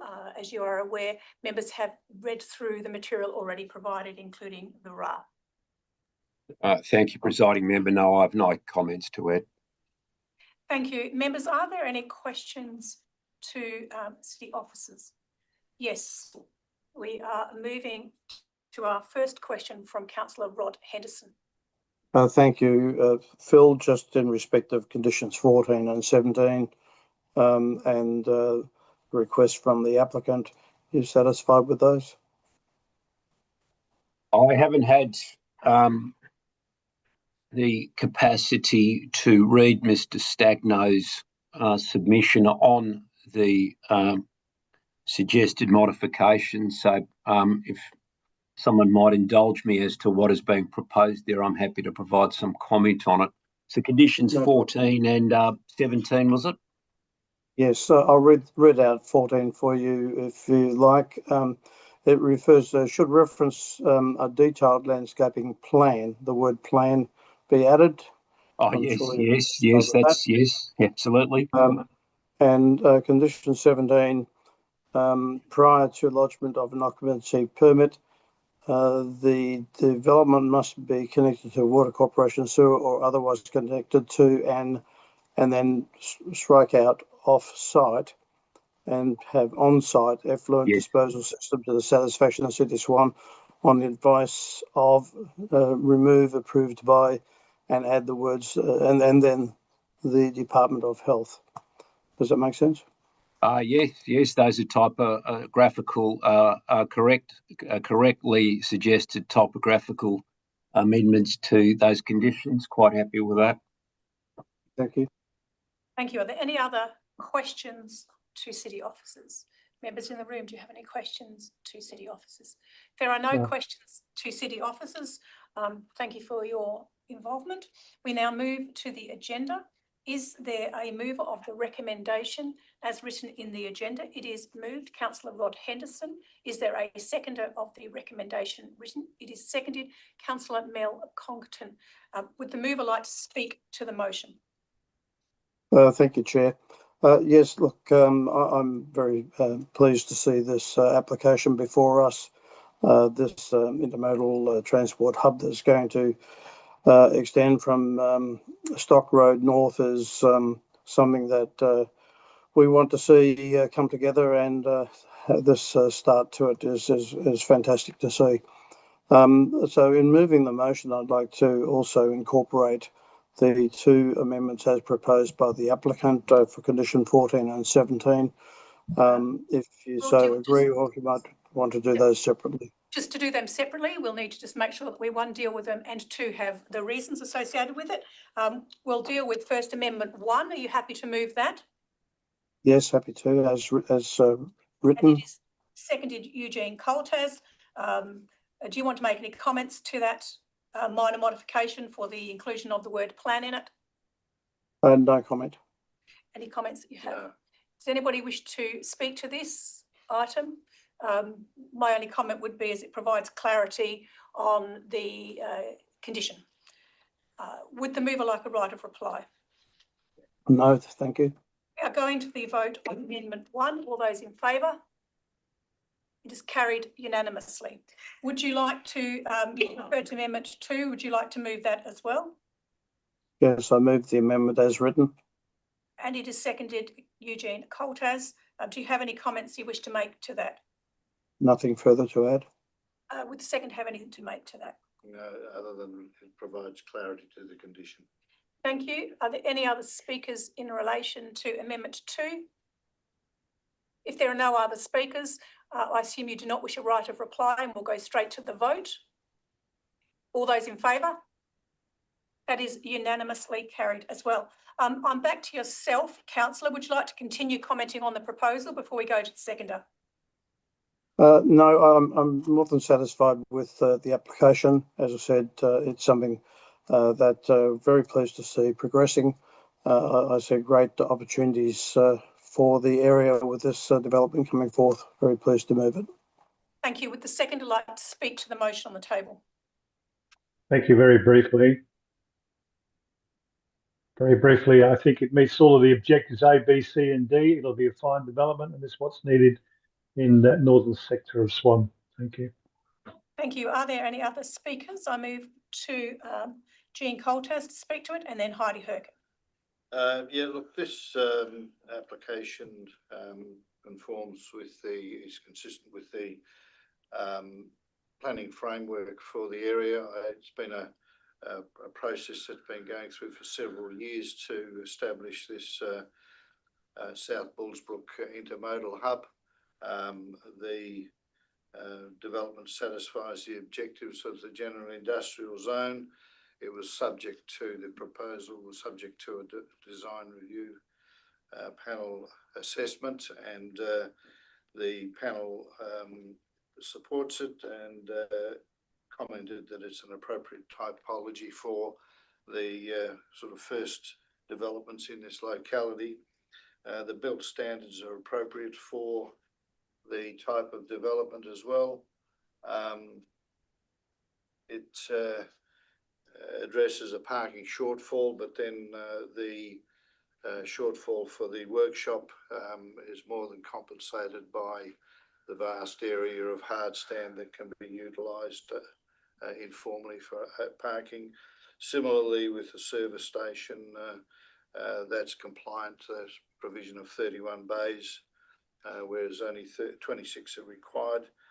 The traffic traffic impact statement shows that traffic generation overall will be minimal in terms of the amenity impact on the road system, and the planned road network obviously increases the capacity of the area.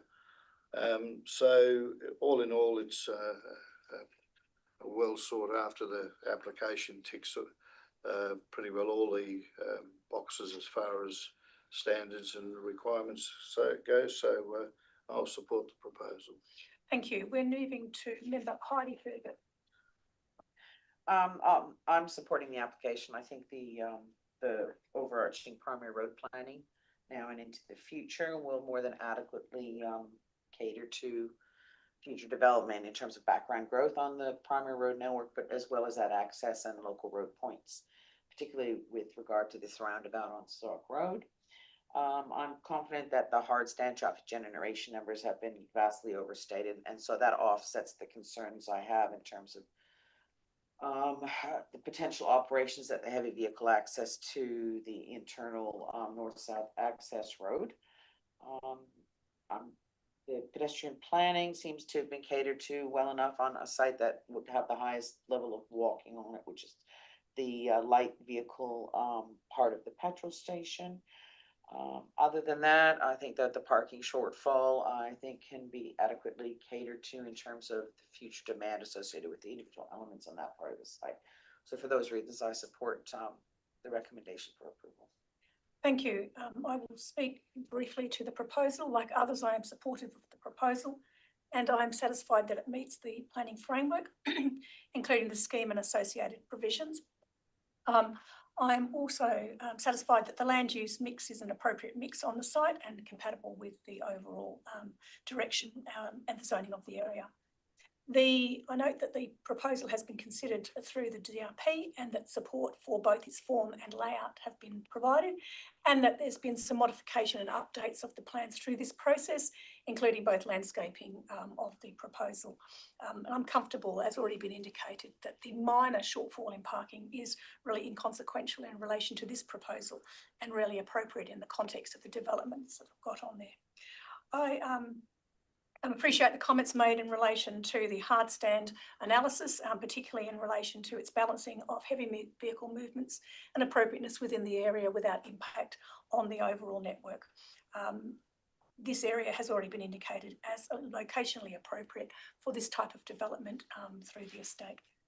I note that there has been some acknowledgement and changes modifying and dealing with water management in association to the development, and this is also reflected in the subdivision, which includes already contained conditions associated with both that and roadworks. Overall, I am supportive of the proposal and the conditions change that we've already made. I move back to the mover for right of reply, Councillor Rod Henderson. Thank you very much, and thank you for the contributions. Just the two things in respect of the hard stand. As the area develops, it's going to have a need for more and more traffic handling, the larger traffic handling, and perhaps the use of that stand. The point is that it's going to be a heavy industrial development area. And in respect of the water issues that have been raised, Swan is acutely aware of water issues and the management of those, and I think that will be adequately dealt with. But otherwise, support the application. Thank you. Thank you, members. We are going to the vote on the motion, inclusive of the two amendments. All those in favour? It is carried unanimously for the minute taker. We have no Form 2 applications associated with this part of the agenda, and no Section 31 SAT reconsiderations. At this juncture, I would like to thank Councillor Mel Congton and Councillor Rod Henderson for your participation and attendance at today's meeting. I'd also like to acknowledge and thank City Officer Phil Russell for your attendance as well. For the minute taker, the time is 11:26, and we will now be moving to our final part of our agenda. Thank you, members. Yeah.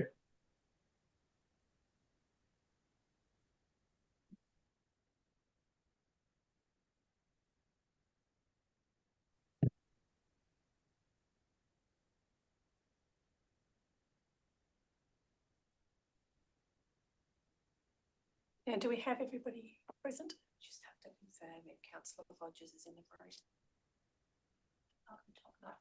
Okay, can I just get clarity? We're just clarifying that we have all of those members proposed to be present. Shire President Doug McLarty, I can Hello. McLarty, I can see you on screen. Yes, I'm here. Welcome.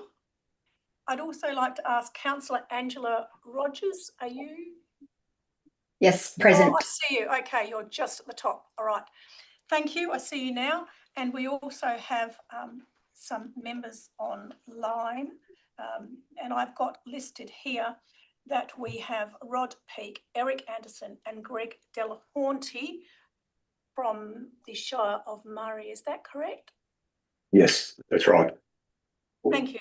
As we have everybody present, excuse me, we will start part D of our agenda relating to the Shire of Murray. As indicated earlier, I'd like to welcome our members, additional members to this part of our agenda, Shire President Douglas McLarty and Councillor Angela Rogers. For those of you that are new to this part of the meeting, I will remind everybody that the meeting is being run in accordance with the DAP standing orders, and panel members may refer to technical devices throughout the meeting to assist yourself in considering information before you. Today's meeting is being recorded and live streamed on the DAP website, and by being present at this meeting, attendees consent to the possibility of their image and voice may be live streamed to the public, and that the recordings are also available on the DAP website and YouTube page. Members, can I have a show of hands that you have duly considered all matters and documentation containing Part D and Part D related information? It's unanimous for the minute taker. Members, are there any disclosures of interest? And I will first move to members online and check whether this matter was considered at all through a council briefing or council meeting. No, it was not. Sorry? No, it was I not. heard both of you say no, is that correct? You both, no interest. And Correct. do you have any other interests, either of you? No. In relation? Thank you. Members in the room, are there any disclosures of interest in relation to this matter? No. There are no disclosures of interest for the minute taker. We move forward on our agenda. We do have a presentation. We have one presentation from Alessandro Stagno. This is relating to item 3, Form 1, relating to a mixed commercial development in Pinjarra Road, Fernsdale. And I'm going to hand over to yourself. I know you have provided a detailed submission, including a series of condition changes, and you have 3 minutes before we go to question time. I'll hand over. No problem. Thank you very much, Presiding Member. Good morning to the members of the panel and also to the city staff. I'm the applicant of the mixed commercial development proposed at the subject site in Fernsdale. I'd like to start by commending the Shire's report, which forms part of the DAP agenda, puts forward a supportive town planning assessment and articulates why this development is worthy of the panel's approval. Proposed land uses provide service commercial offerings which are appropriate under the site's service commercial zoning, many of which are already approved under the existing planning approval, originally issued by the former Metro Southwest JDAP back in 2018, including the service station. This application before the panel today is the culmination of a very conscientious effort by the current landowner to produce a development proposal which achieves a town planning outcome worthy of a favourable decision, and importantly, which is also capable of coming to fruition. I was actually the applicant of the planning application, which was originally approved back in 2018, so I've got some sense of the history. Why this is a relevant consideration is because over the years, this particular site has seen numerous prospective developers, at least 3 that I can count, who have been unsuccessful at achieving a viable development for reasons which relate to economic uncertainty and feasibility. As part of my deputation request, I put forward a submission requesting changes to a number of the RAR recommended conditions. Realise that I can't deal with all these requests in this deputation, so I would look forward to expanding upon the requested condition changes at condition time. But I'll note that on the whole, our requests seek to ensure the conditions can be satisfied within a practical timeframe, and that what they require fairly and reasonably relates to the subject development. I will briefly talk to condition 26. This is the most critical condition which we are seeking to have deleted and replaced, which relates to contributions toward reticulated sewer infrastructure. This condition was originally imposed in 2018 because the servicing situation was very different at that time. Watercorp did not have any planned reticulated sewer upgrades in the pipeline for this locality, and there was a private landowner in the area that was seeking to undergo the developer constructed headworks process to bring sewer to the area. Fast forward 8 years, that infrastructure never got constructed by that particular developer, and things have changed.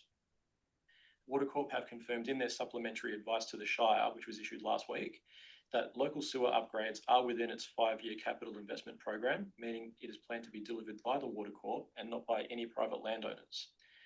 The need for this condition has therefore fallen away, and the mechanics of the condition have become unachievable. Watercorp themselves have confirmed that the condition is not required.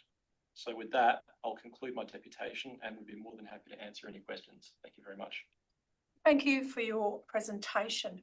Members, are there any questions to the applicant? We're going to member Eugene Coltaz. Yeah, Mr. Stagno, the condition 26, is it your understanding that when there is no headwork such as a sewer pump station planned for 10 years or more, that it is a privately funded but then those that privately funded do get some money back down the track because it's actually a water corporation asset, and they get money from Headworks. So in this case, the Water Corp saying we don't need that because we're going to build it and we'll retrieve money through a developer contribution scheme, which we know in the industry is their Headworks charge. Is that correct? In part, yes. I actually spent a fair bit of time looking into this last week, including multiple discussions with Water Corp. So when infrastructure is not within their 5-year capital investment program, if developers in the area want to bring sewer into the area in advance of that, they need to go through a developer constructed headworks process. That's basically where one specific developer has an agreement with Water Corp to deliver the infrastructure, and then they directly recoup the cost. So in the context of this situation, condition 26 on this recommendation, which was condition 28 on the original approval, that was relevant at that time because there was a different landowner in the area who actually never eventuated their subdivision, which was a little bit further down on Roland Road, who had that developer constructed headworks situation in play with Water Corp. And that condition was specifically going to require a legal agreement for a proportional contribution as part of that developer constructed headworks process.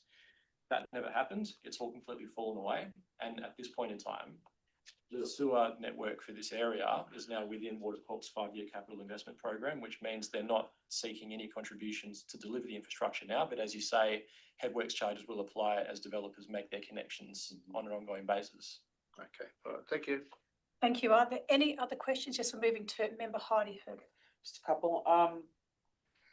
Can you just confirm that the queuing issue seems to have largely fallen away? Does it appear that with the supporting documentation, Transcore has done a queuing analysis, the coffee shop on the site? So Transcore, what they did in their TIA was a queuing assessment based on RTA guidelines, and they demonstrated that the queuing provided for the drive-through coffee was compliant on that basis. They made a further comment that applying the queuing requirements of the RTA was quite conservative, noting the peak hour traffic generation in their TIA. I think it was about 22 vehicles in the peak hour for the drive-through coffee. So based on the outcomes of that assessment, we didn't really have any concerns, nor did the operator of the coffee outlet have any concerns with the amount of queuing that's being provided. That wasn't quite my question. Sure. My question was in terms of the proposed change to one of these conditions that relates to a request for a queuing analysis for the drive-through coffees to be submitted, approval of them, et cetera, in the context of a building permit application. Is the applicant, your consultant, yourself, the landowner, reasonably confident that that particular issue has largely fallen away because of the technical information provided by your traffic consultant? I fully understand the question. So just so I can clarify first, we're requesting the deletion of condition 3 because the outcomes of the traffic assessment that Transcore have prepared don't really indicate that a queuing analysis is needed. But I've provided alternative condition wording, which I believe would be more practical in the situation where the DAP still wants to impose a condition of that nature. Okay, is your traffic consultant here? Because they would be able to answer that. No, they're not here. Okay, next question. Can you confirm that the proposed parking supply in the context of this sort of updated massing on this site is compliant with the planning scheme requirements? Yeah, we've got quite a significant surplus of parking. Thank you. Thank you. Any further questions from panel members? I'll go to members online, to Shire President Douglas McLarty. Do you have any questions to the applicant? No questions from me, thank you. Thank you. And to Councillor Angela Rogers, do you have any questions at this juncture to the applicant? No, not at this time. Thank you. If there are no further questions, yes, there are. Just Eugene Coltas. These changes, have you discussed those with council staff? We had really limited time to be able to do that because we only really submitted the submission at the end of Friday. So unfortunately, we haven't been able to get any feedback from council staff about it then. Thank you. Thank you. If there are no questions in relation to this, let me see if I have any questions.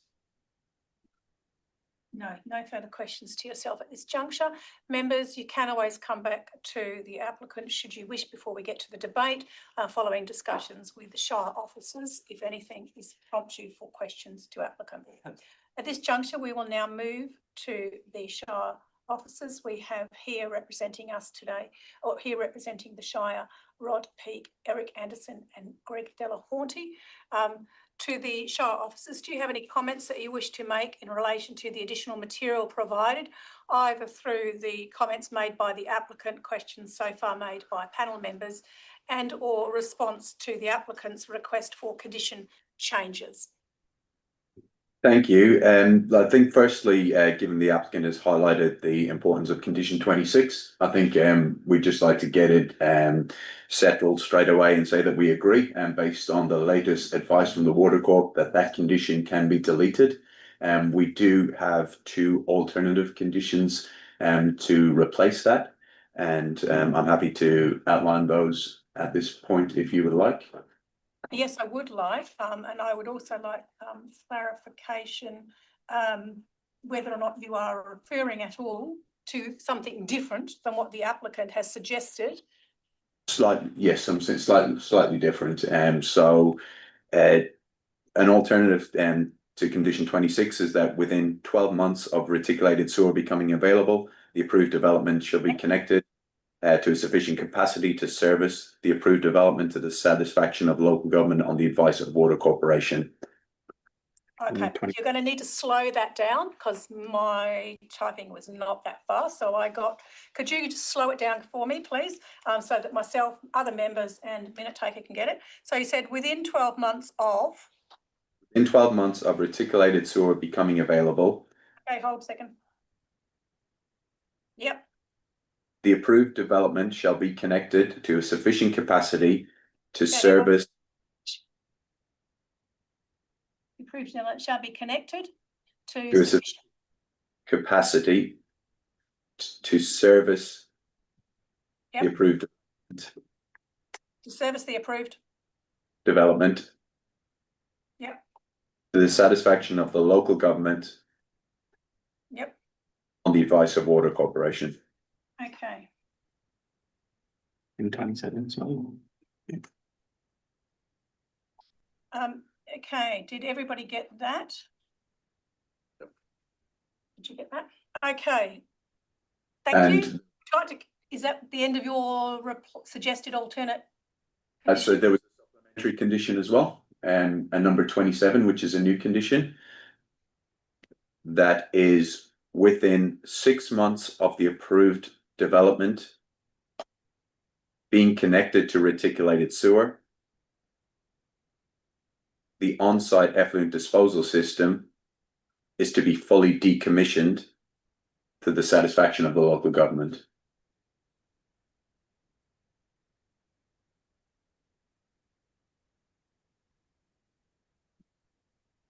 Okay, I think we've got those. We might have to go through them again later on, but you can send it through to the minute taker to the DAPs, then that we've at least got the language. Okay, would you like to continue speaking? No, we're just happy to answer questions, and we have had an opportunity to go through the conditions changes that the applicant has suggested, so we're happy to answer specific questions about those particular conditions. So I'll start directly on that matter. What I've just heard is alternate condition 26 wording and alternate condition 27 wording. Am I correct in assuming you agree with the alternate wording put forward by the applicant on all other conditions as per their attachment? No. Could you make comment on all of those matters that have been raised by the applicant? You can go one by one through the document so we have clarity on Shire's position. Sure, no problem. So the first condition was condition 2. And the applicant had required the changing, or requested the changing from prior to lodgement of building permit to prior to the occupancy. And the Shire supports the retention of prior to lodgement of a building permit application, which was required by Main Roads. And that was to ensure that any changes to the potential layout which may then impact the design of the development itself could be accommodated through the building permit process. So it was ensuring, yes, that any of those consequential changes that may occur through that approval process can be replicated in a building permit application. Okay, so retain the language in your recommendation, is that correct? For condition 2? Yes. Is that what you're saying? Retain the Yes. current RA recommendation. Correct. Thank you. Can you continue going through the conditions? Condition 3 was also recommending retain the current wording. And could you provide your comments on that? So the applicant's alternative condition didn't seem to have certainty about it, and so it unreasonably obstructing adjoining driveways, and there was just probably a little bit of concern that that wasn't clear and certain enough for what an unreasonable obstruction of the adjoining driveway would be. So it would be our preference to retain the existing condition as it has more certainty. Continue, please. We're now on to condition 12. Also retaining the condition as is.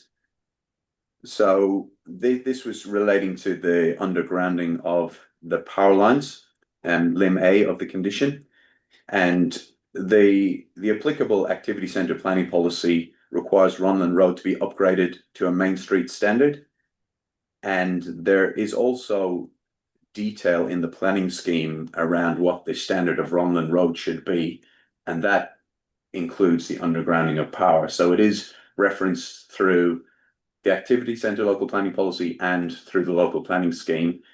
So we thought there was enough guidance in the planning framework to require that undergrounding of the power, and it is consistent with the condition on the existing approval as well. And can I just clarify, are you saying that the principal provision of this relates to the Shire scheme and not just comments from Western Power? Is that what you're saying? Yes, well, the policy and the scheme, yes, correct. There's the requirement for upgrading the road.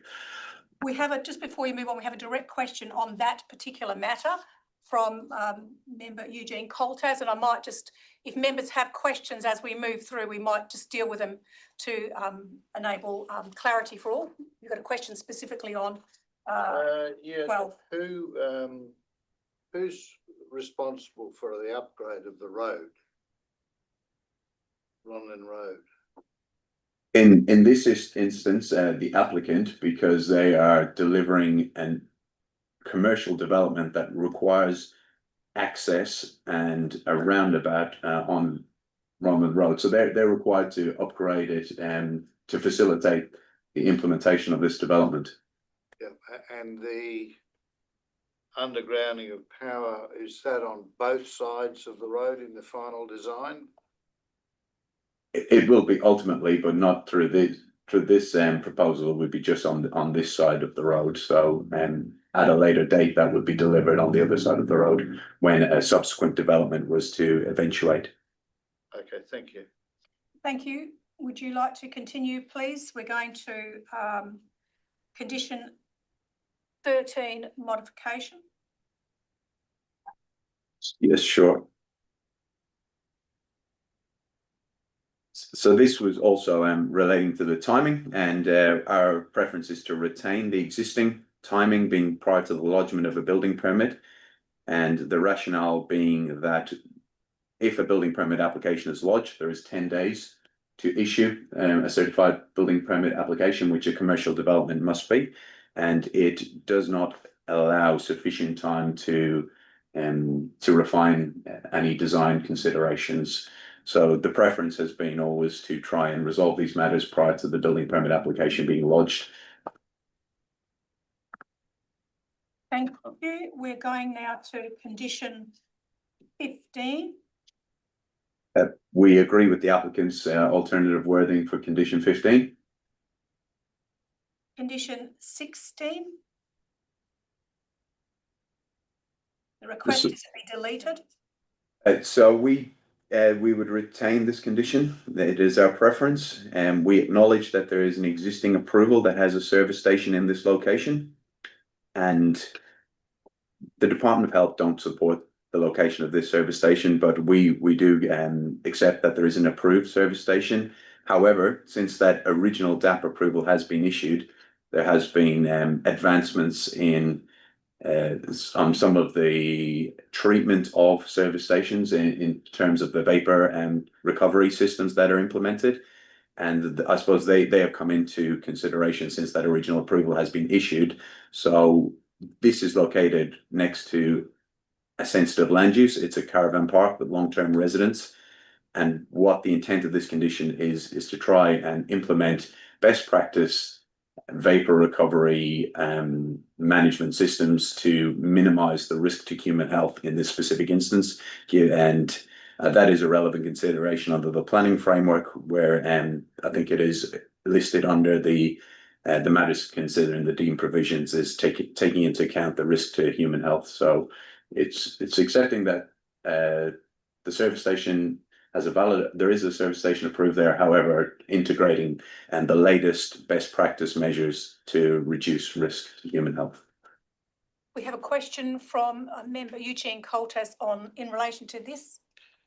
On the original approval, was there a study done on the impact of the service station next to the caravan park?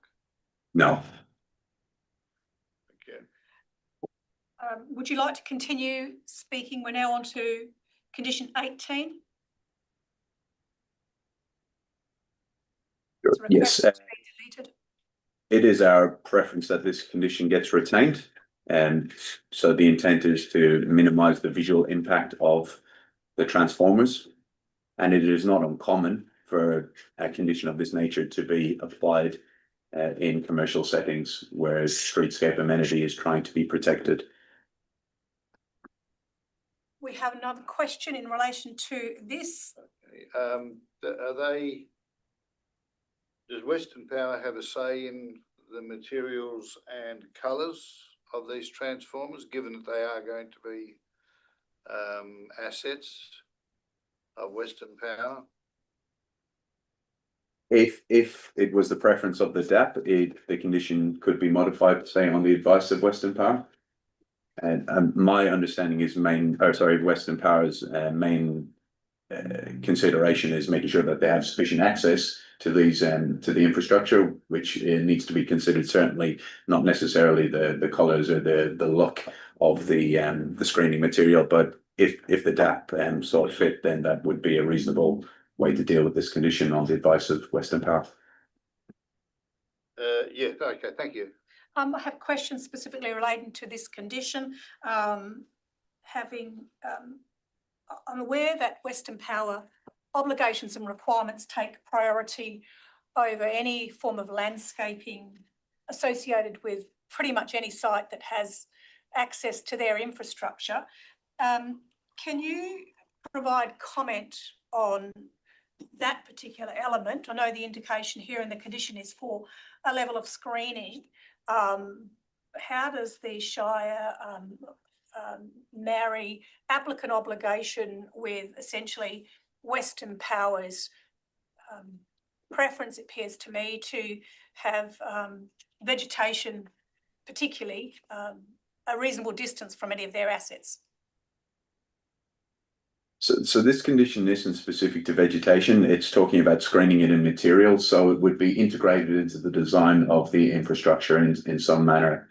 So it would be building materials, probably fencing or panels or something that would be utilised. Thank you. Yes, Eugene. Just in regard to that, Western Power normally likes to access directly off the street, but in this case you've got some landscaping and footpaths. I presume the condition is broad enough, based on advice from Western Power, that they could access from the internal part of the development anyway, can't they? Yes. Okay, thank you. Thank you. If there's no questions at this juncture, would you like to continue on to 19th, please? Sure. So question, condition 19 talks about the deleting the first limb of that condition, which talks about the landscape treatment of the 10-meter road widening area in Pinjarra Road. And we do accept what the applicant has stated about main roads and generally being, I suppose, opposed to extensive landscaping occurring in areas of that are identified for future road widening. So what we would suggest in this instance is retaining that actual section, however, making the condition on the advice of main roads, which would then allow main roads to have some buy-in to what that 10-meter landscape area is treated like. Because if it was just left with no sort of landscaping treatment at all, and our vision is something pretty low maintenance that's sacrificial in the event that road widening and when it eventually occurs. However, there's no time frame for when that road widening will actually occur. So it is important to maintain the visual amenity of the area in that interim period.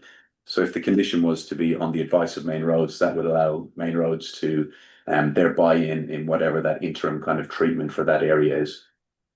Are you referring that as being part of point 5 or V on that condition? Is that what you're saying the advice would refer to? Correct. It would be the closing wording of the condition would be the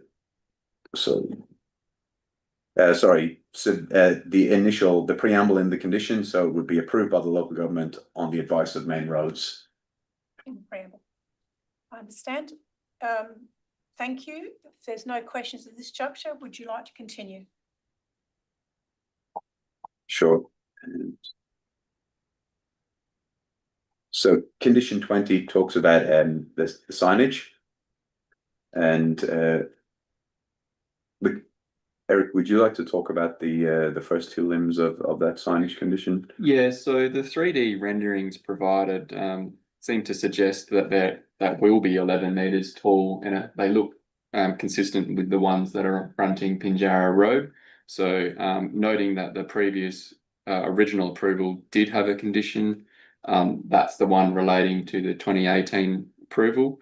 I can read the condition wording out if the DAP members would like it. So before you read it out, are you saying you are not supportive of deletion but are proposing an alternate? Is that what you're telling us? No, so we're not supporting of any deletion. We want it retained as it's written. Okay, and so what you were going to read out is what would you be reading out to us now? Yeah, so what was originally approved in 2018, basis of the recommendation. Yep. Prior to the lodgement of the building permit application, the signage plan and a list of SK01 signage December 2017, which was the original date of the plan, is to be modified to reflect the Ronlin Road pylon signage at a maximum height of 6 meters and a sign face of 4 square meters. All signage is to be constructed in accordance with the approved plans and maintained thereafter to the satisfaction of the local government. Okay. And that's in relation to the pylon signage as well. Yep. And the third limb of that condition talks about the wall signage panels. Yep. And our signage planning policy has specifics around wall signage, and it talks about 1 wall sign per business per street frontage, and also has a maximum size of 4 square meters per wall sign. And the area in question was specifically the Ronlin Road frontage that was mainly the concern, where the Total Tools development has 3 quite large wall signs fronting Ronlin Road. So in terms of the objectives of our signage policy, it's about finding a balanced outcome where signage is integrated sensitively into built form rather than dominating. And the scale of those 3 signs fronting Ronlin Road was considered to be excessive in this instance. So maybe limb 3 could actually be modified to be specific to Ronlin Road, reduction in the size of reduction in the size of wall signage panels fronting Ronlin Road. Just on that, I have a question directly to you. You can see the applicant's comments in relation to this condition 20. One of the comments refers to freestanding signage on Roland Road being approved at a 10 to 11 metres, and that's remaining until 2027, August 2027. Are you saying something different? Yeah, so the DAP approval does not have that wording. I think what happened was the modification when the local centre portion of it was removed. Obviously, the pylon signage was removed at that point, but obviously now that this proposal is proposing that pylon sign in its original location, we think it's appropriate to keep the original conditions. Thank you. My second question specifically in relation to that is the applicant has provided some commentary regarding the overall scale of the proposal as a rationale for the size of signage and the nature of signage. Do you have any comments specifically in relation to the remainder of the comments provided by the applicant justifying the changes they're requesting?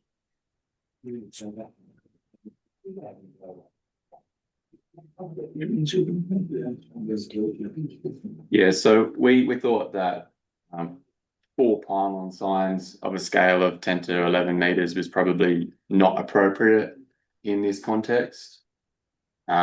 Withstanding the intent is for this to be a neighbourhood centre in the future and a mainstream development fronting Ronlin Road.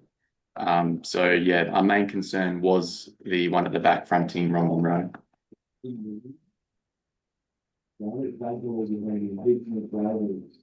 Sorry, I can't quite hear. There's another person speaking, but I can't quite hear what they're saying. I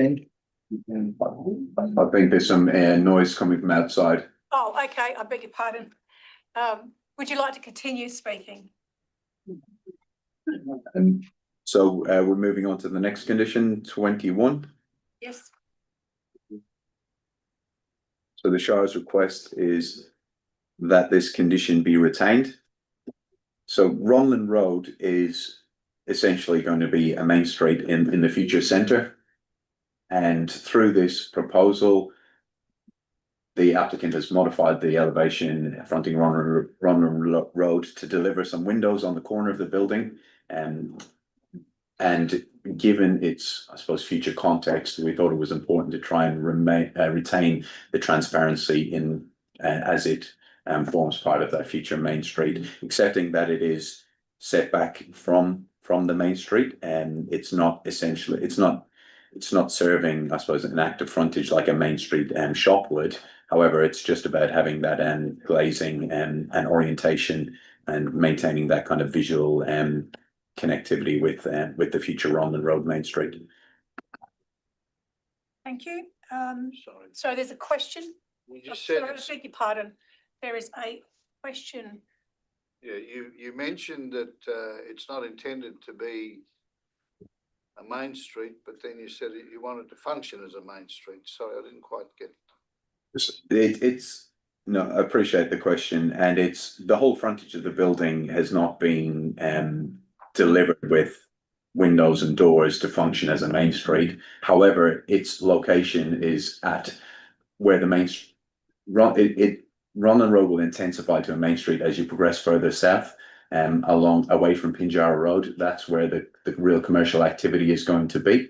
However, this will be at the very start of where it turns into a main street. So it's really just about having a building that's orientated onto Ronlin Road and having the glazing orientating onto Ronlin Road. So that's the intent of that condition. It's not. That's why we didn't ask the applicant to go for a full glazing along the frontage. It was considered to be a cue, like a visual cue that you're entering a main street by having a discrete section of glazing just on the corner of the building. Do you take into account the comments that there's a hardware outlet that requires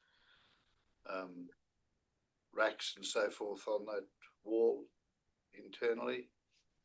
Our understanding is that they have not got their internal fit out yet, and when we met with the applicant, just maybe 2 or 3 weeks ago. They hadn't finalised any of that yet. They did indicate that that is something that may be possible. However, there is possible flexibility in the internal layout with where the registers are going to be, and that it could be fit out to maintain some sort of visual connection through that window. So we didn't understand that it had been finalised yet. Thank you. Would you like to continue? That's a condition 23. It's talking about the prior to lodgement of a building permit being changed to prior to an issue of a building permit, and our previous comments are applicable here about the 10 days for a building permit application and trying to resolve these matters before an application gets lodged. So retaining the condition as worded. Thank you. Condition 25 and 26. So 25 requires a solid fence along the southern boundary, where it abuts lot 188. And the intent of that is to maintain some amenity. So that's a rural residential block. And what's being delivered on this site is a service commercial development. So it's about providing some mitigation to measure any mitigate any amenity impacts through a fence. So it's currently undeveloped. There's no house there yet, but somebody could develop a house there at any time. We have a question, Eugene Coltas. Yes, the distance between the end of stage 1 and this proposed, I suppose, colour-bond fence you're looking at, or something like that, solid fence. What is that distance? It is quite significant to the built form. However, there is earthworking that's going to be undertaken within that stage 2 area. So there's the cut to fill strategy across the site is to actually remove the sand on that end of the development site and use it for the filling in stage 1. So it will change I suppose it will change that visual amenity from lot 188 on the southern boundary by removing the vegetation in that section. So it's just about providing that separation is the intention. Yes, you can ask the applicant question. Alexander, the cut to fill, does that extend up to the boundary of this lot? So basically, there's going to be a 22-metre wide landscape buffer between that boundary and where the stage 2 cut and fill works are. The other relevant consideration there is that the site slopes downward toward Pinjarra Road, so the neighbour's side is higher than our side. So don't really accept that there's going to be any impact, if any, to that neighbouring. Well, the comment was made that it'll be cut to fill and the whole site will be worked. No, the extent of the work is depicted. So there's no cut or vegetation removal well, there will be for the sewer, the leach drains. Yeah, but that's closer to where the stage 1 site. That's what I'm saying. So you're going to have an area abutting the neighbour's boundary for some extent that along the rear boundary of the site. I just wonder if they haven't done anything on the other side. Yeah, no problem. So could you just clarify what was just said? Sorry, hi, I'm Yared, I'm the development manager. Yep. We're very recent. Sorry, Lauren, you might just want to come forward because the members online might not be able to hear you or the officers. No problem. Thank you. So very recently, in the last week or so, we've worked out that importing clean fill is going to be a better strategy long term. So we won't be doing the cut to fill to that stage 2 site. Okay. So that stage 2 site, other than the leach drains, will stay as it is. Okay. So there will be that 100-odd metre buffer of vegetation between stage 1 and the adjacent land. Yes. Does that explanation change the Shire officers' view on the matter? Certainly, yeah. That's that condition would fall away if they're no longer going to be extracting in that area. Okay, thank you. If you'd like to continue. And I think the last one is just 26, which has already been discussed. Thank you. Okay.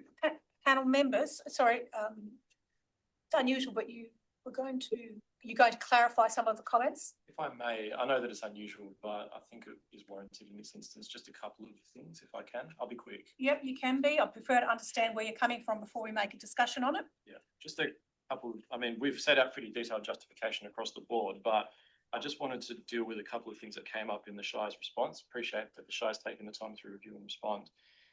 In relation to condition 12, where we're seeking to delete the requirement to underground above ground power lines. Yes. Shire's contended that it's covered in the scheme.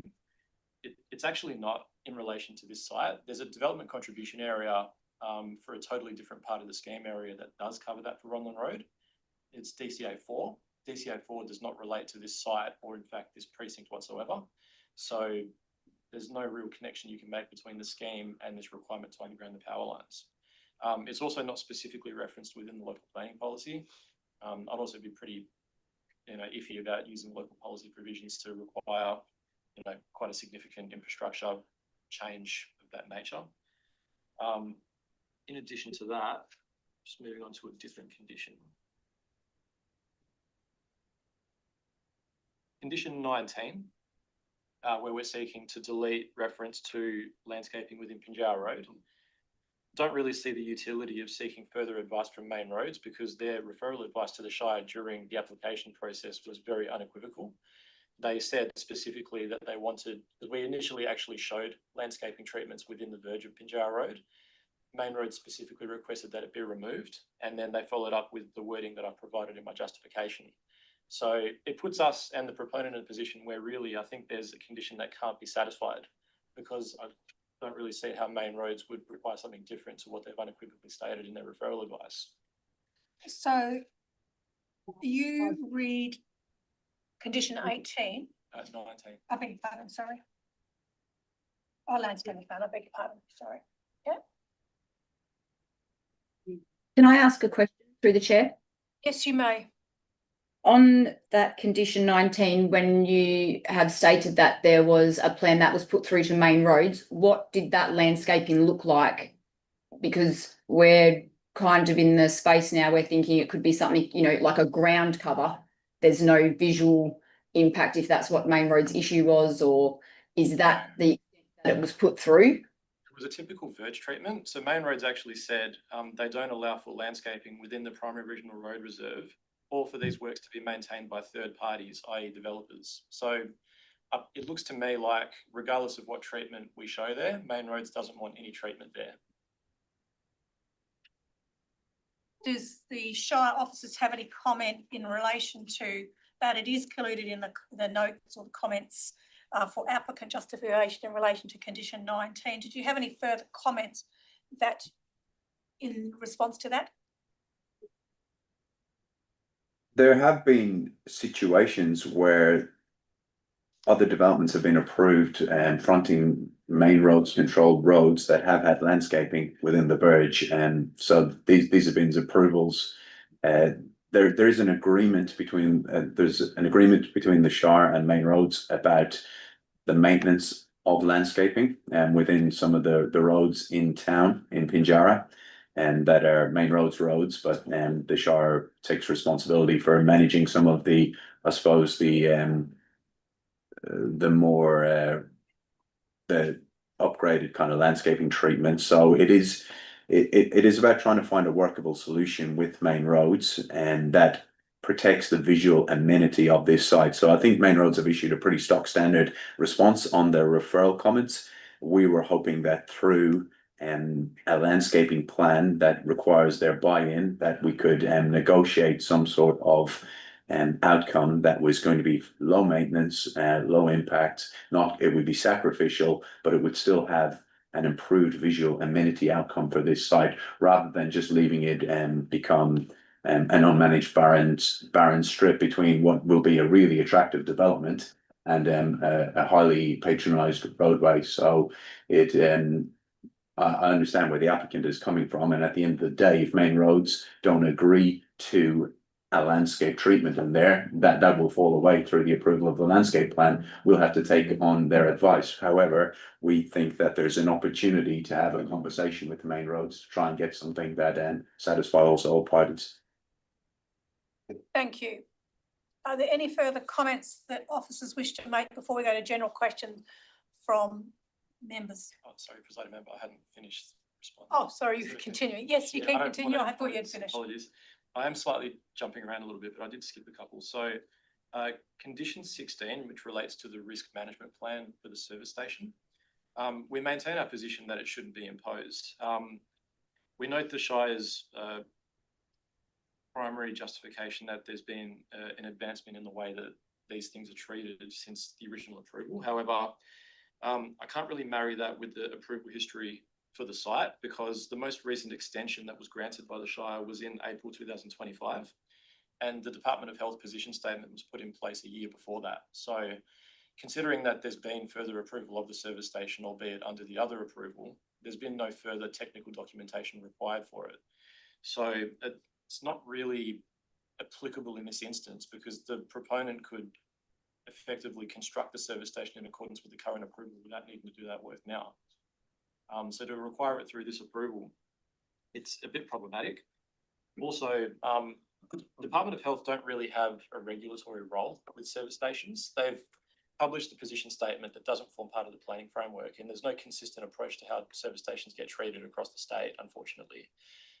Maybe it is something that should be addressed through a WPC planning statement or something like that, or a state planning policy. But until we do have a consistent statewide approach on this, we do service stations quite frequently, as applications in different local governments, and there's an inconsistent approach that's taken to how this issue is addressed. Considering the approval history of the site, we don't really see how that extra requirement should be applied in this instance. I'll just move to condition 18, which relates to the transformers. We understand the Shire's position and their intent for an attractive situation with the transformers, but the proponent really is bound to Western Power specifications. So the problem is that there's a 3 metre wide fire separation zone from the transformers that actually precludes the establishment of anything really. Do you want to speak to that a bit further? Because that's a bushfire issue, isn't it? I'm not fully across. Okay, sorry, I thought you knew about it. There's a Western Power specification that requires a 3 metre wide fire separation zone from transformers, so you can't actually put any combustible materials or anything that could conflicts with the transformers within 3 metres of them, so it makes it a little bit difficult. I did a bit of research on the Western Power specifications for transformers as well.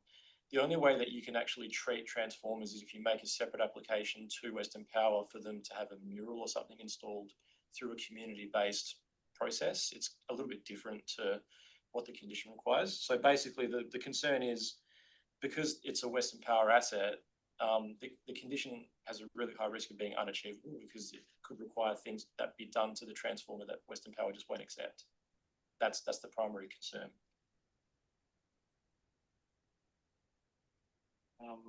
And then finally, condition 21, which relates to the windows facing London Road. Again, we just simply can't agree to retaining those windows to be permeable. The internal layout isn't finalised, but what's been made clear to the proponent by Total Tools, who are their hardware outlet proponent, is they require as much solid wall space as possible for their racking for display.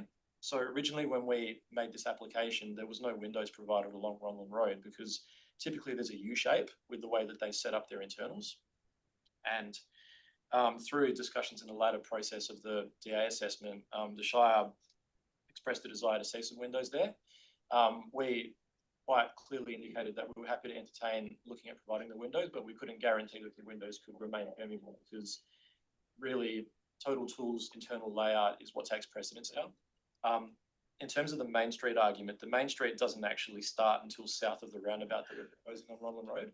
The area between the roundabout and Pinjarra Road is not intended to be a main street. And in fact, if you look at its condition, there's 4 lanes of traffic with a wide central median, and then there's going to be a car park and landscaping between the building and the street. So we don't really see the utility of having those windows there if they're required to be permeable. Happy to keep them if the condition falls away, but this is highly likely to be a problem for the operator in terms of how they can set up the internals if those windows are required to be transparent. Have I missed anything else? Was there anything? Main roads timing, condition 2. Crossovers, because that's 5, 6, 7. Yeah, okay. So just tying it off with condition 2, the proponent has quite significant concerns with the requirement to obtain a main roads detailed design approval before they can lodge a building permit. We understand the Shire's justification for that timing, but I don't think there's any real risk of any changes being needed that would affect the building permit because it's for the left in, left out access to Pinjarra Road with the slip lane. Detailed design documentation has already been submitted to Main Roads to achieve a 15% design. And based on that, there's been no changes required to the site at all. The other problem is that that process can take up to 12 months, if not more. To provide some context, a detailed design submission was made to Main Roads on the 30th of March. They didn't provide their first round of comments till the 11th of June, and we're not even able to progress to 85% design yet because their comments require changes to the 15% design. So there's just a huge risk there that the process to deliver the project can be stalled just by requiring this when there's really no reason that it can't be done concurrently with the detailed design process for the remainder of the development. Okay. Any other? Can I make a So we've got a question online. I Councillor Angela Rogers, do you have a question? Yeah, well, a question and a bit of a statement. We actually haven't seen those designs that the applicant's referring to. They haven't come through to us. So makes it hard when we don't have that as part of our application here. Thank you for the comment, Councillor. The reason for that might be because it's a Main Roads approval process because it's their asset. We're happy to furnish the Shire with those plans if the Shire wants to see them. That would be good. Any further questions? Have you completed your comments? I have, and thank you for the opportunity to provide further comment. Thank you. Okay, panel members, we are now over to yourselves. If you have any general questions to Shire officers and or the applicant in relation to what you've heard to date, particularly around either the proposal itself or the series of condition matters that have been raised. Any further questions from anybody? No, nothing from me, thank you. Thank you. If there are no further questions, I'll just vote on these. I'd like to just go back to the Shire officers on condition 2 that you are seeking to retain. Can you refresh my memory on the concerns that you've raised, given the comments that have just been provided in relation to the design and the obligations? In this particular instance, you are seeking it to be retained prior to lodgement of building permit rather than as requested. Could you make some comments, please, following the initial response or further response from the applicant? So look, the Shire has recommended the condition on the basis of the advice that came from Main Roads, and we hadn't seen the 15% design concept that the applicant has referred to. It sounds like there is a little bit more certainty through the approvals of this design, and given that Main Roads may not have requested any changes, but unfortunately we haven't had the opportunity to see that. So at this point in time, we had retained the condition as recommended by Main Roads. It's difficult to change from that position without having seen the 15% concept design. So this goes to the very issue of a timing of detail. Is that correct? Correct. Yes. Thank you. That's my only question. Okay. If any members, do you have any further questions to either parties? If not, we move back to the agenda. We have a recommendation at the beginning of the RA. We have a series of requested modifications. As is the normal case with a DAP matter, we will deal first with the recommendation listed in the agenda. If that gets on the table, we can then start to deal with any amendments that members wish to make. So I will go first to a request. Is there a mover of the recommendation at the beginning of the agenda for approval of the proposal? It is moved, Councillor Angela Rogers. Is there a seconder for the motion? It is seconded, Shire President Douglas McLarty. I'm handing over to yourself, Councillor Angela Rogers. I do agree that there are some of the amendments potentially that, through the discussion could be modified. I would be open to the wording of condition 15 to be amended as per the applicant's request. Would you like to move that as amendment now, given that we are in debate at present? Yes. My understanding is that the Shire officers, this is what I think you're referring to, has agreed to the modification of condition 15. Is that correct? That's correct. Are you comfortable to move that modification of condition 15 as per the applicant's wording? Yes. Is there a seconder to condition 15 being modified? It is seconded, Shire President Douglas McLarty. Would you like to speak to that, councillor? No. Would the seconder like to speak to Amendment 1? No, thank you. I think there's been plenty of discussion. Are there any other members who wish to speak to Amendment 1? If not, we'll go straight to the vote on the modified amendment of a modified condition. All those in favour? Carried unanimously. Would you like to continue discussing? Yes, I also would like to support the amendment offered to condition 26 and the addition of condition 27 using the wording that was provided by Mr. Delahunty. Thank you. We have that wording. Have the minute takers got the full language of the wording that was modified for condition 20? Yes, that would be great. It's going to be shared onto the screen. So we are dealing with amendment to modification of condition 26 and 27.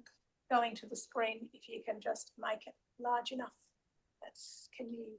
Yes. Okay, we're just enlarging it for those of us who are struggling to read it. Can members see the condition changes on the screen that's being moved? Just clarifying through you, the Chair. Condition 26 as on the screen replaces the original condition 26 and 27 is a new condition 27. Okay, thank you.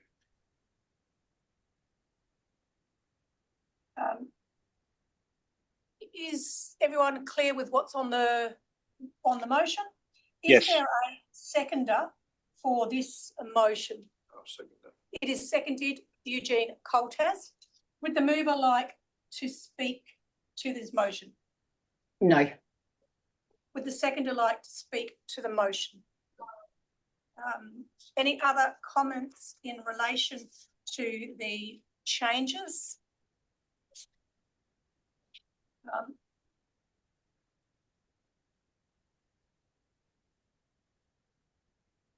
I have no other comments. If there are no comments, I move back to the mover for right of reply. Do you wish to reply? No. We're going to the vote. Is there I put this motion to the vote. All those in favour? It's carried unanimously. I'm back to yourself, member. I'm happy to support the amendment of, well, I guess the deletion of condition 25 on the advice that there'd be no extraction taken from that site. So amendment 3 for the minute taker is delete condition 25.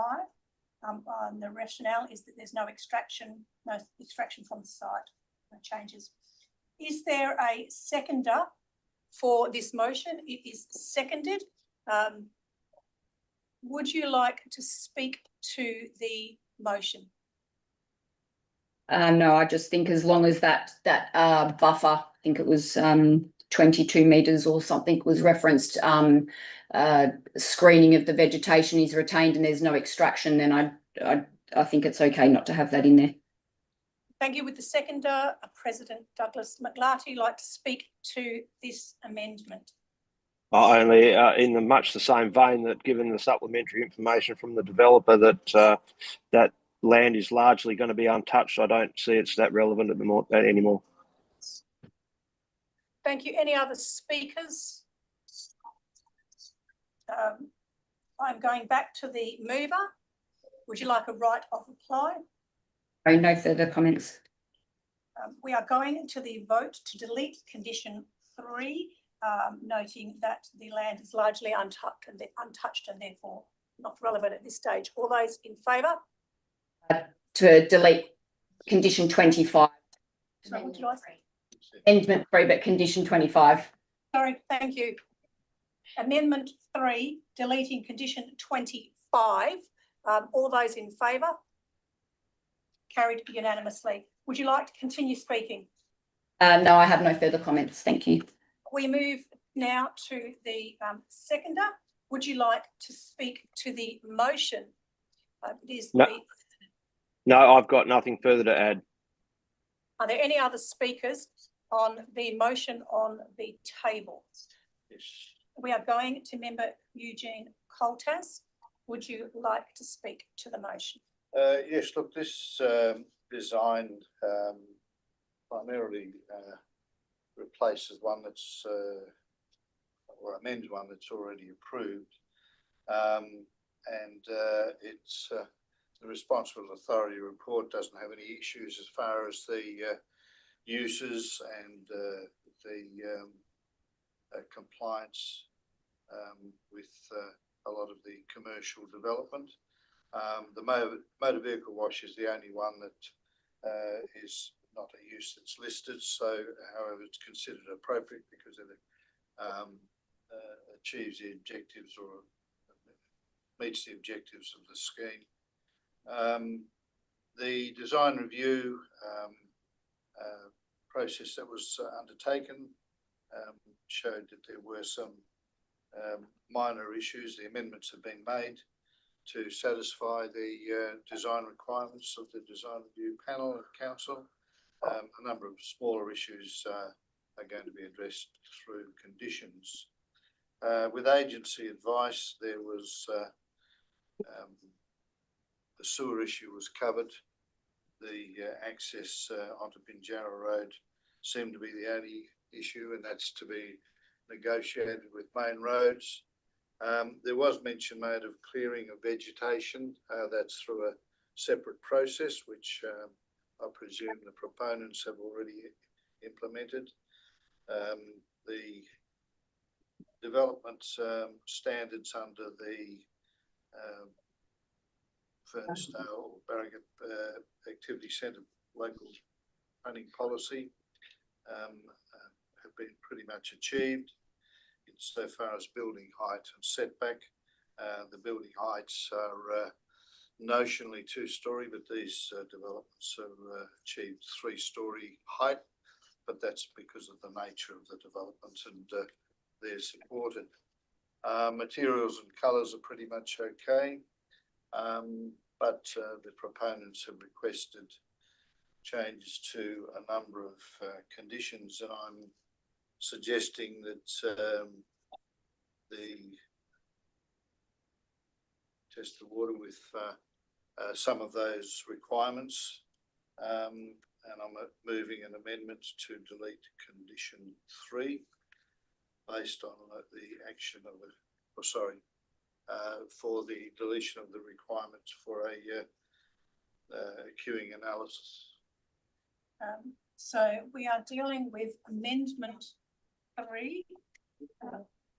Amendment, thank you. Amendment 4 to delete condition 3, the provision of a queuing analysis. Is there a seconder? Sorry, deletion of condition 3 and a substitution with the condition requested by the proponents, which we have in front of us. Okay, so in essence, the outcome will be to modify, just for the minute taker, we are ultimately modifying condition 3 using the words as provided by the applicant. And it is seconded. Is there a seconder? It is seconded, Heidi Hergott. Would the mover like to speak to the motion? Yes, look, the proponents have understand the requirement by council. However, they've made an alternative that basically achieves the end outcome, and if required, the site layout can be modified to provide additional queuing space so that the concerns of vehicles queuing across the access road and obstructing vehicles coming in off of Pinjarra Road can be achieved. So I'm moving that as a condition. Thank you. Would the seconder like to speak to this condition? Yes.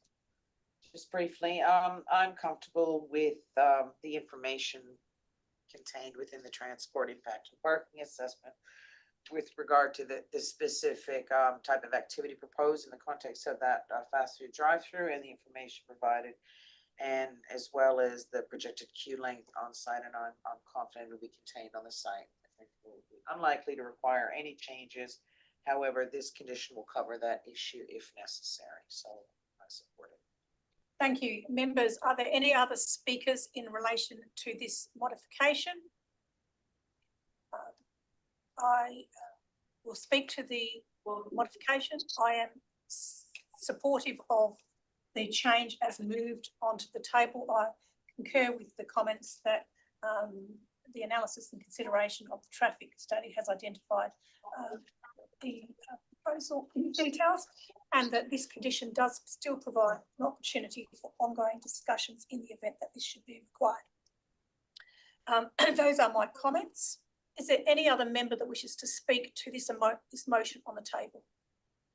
If not, we move back to the mover for right of reply and close off debate. No, it doesn't. We are going to the vote. All those in favour? It is carried unanimously for the minute taker. Would you like to continue speaking? Yes, in regard to an amendment to condition 12 to delete point A, which is the requirement for undergrounding of the above ground power lines. There is a motion to move modification of condition 12. This is amendment 5, and it's delete point A. Is there a seconder for this modification? It is seconded by Hergott. Would you like to speak to it? Yes, look, the undergrounding of these power lines, which are quite considerable, is something that will take place with the upgrade of the road, and it's an amenity issue, and proponents of development on the opposite side should also get involved in that. And I think that to impose it on this particular development would be an unreasonable imposition. Would the seconder like to speak to this motion? No, that's fine. Are there any other speakers on this motion? I have no further comments myself. I concur with that has already been indicated. If there are no other member comments, we put it back to the right for right of reply. Do you have right of reply? We are going to the vote on this amendment. All those in favour? Against? It is carried 4-1. Thank you. Sorry, just one moment. We are back to yourself. Okay.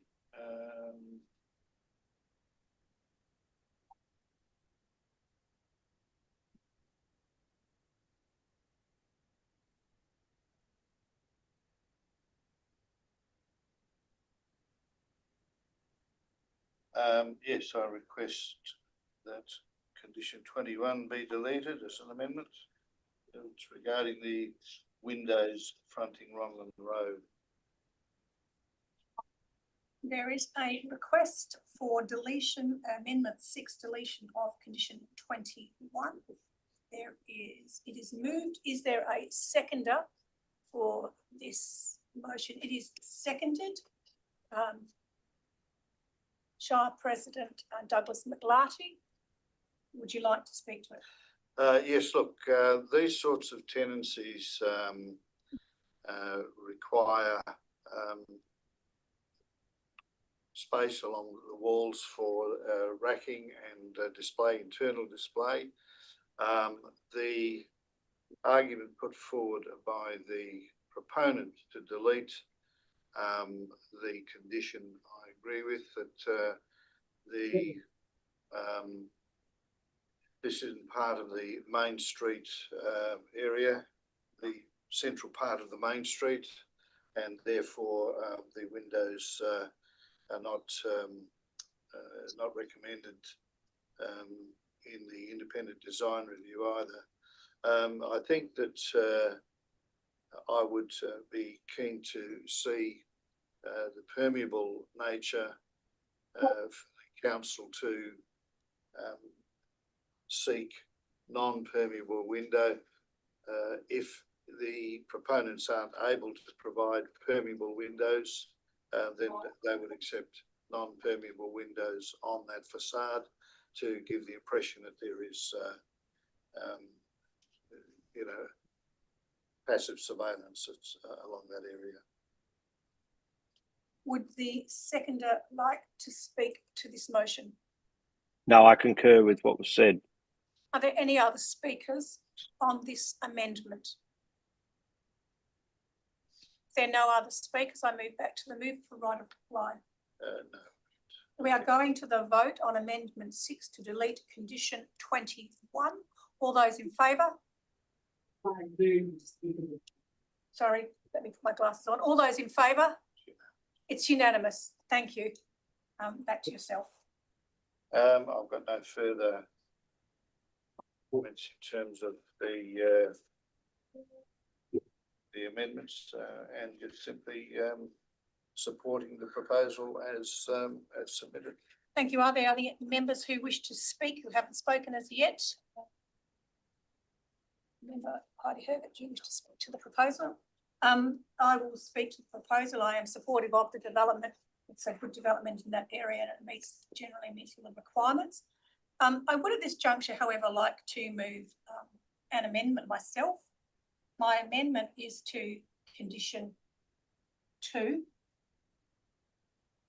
And I am moving the modification to essentially align with the wording provided by the applicant.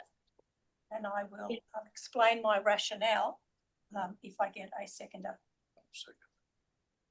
Seconded, Eugene Coltas. My rationale is that I agree the requirement for the road to be, the information to be provided. And sorry, I should say I would like, in moving that wording, I'd like a tiny modification which says instead of separating into 2 sentences, it would include that prior to occupancy that Pinjarra Road access, including the left turn slip lane, is to be designed to the satisfaction of local government on advice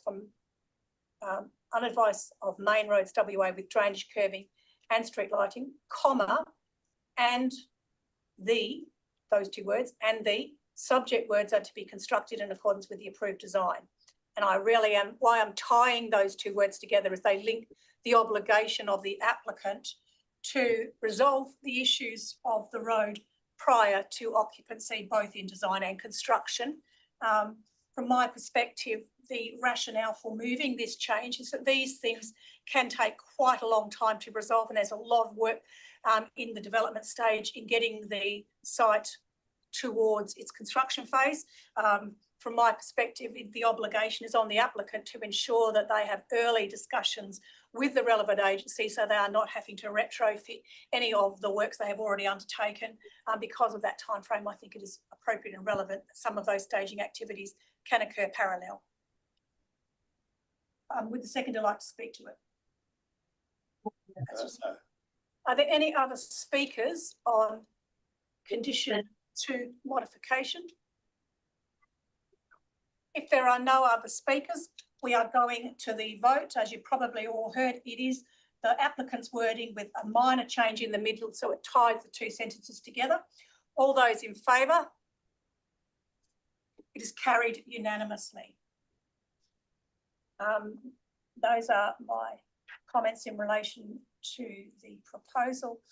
Overall, I have indicated I'm supportive of the proposal.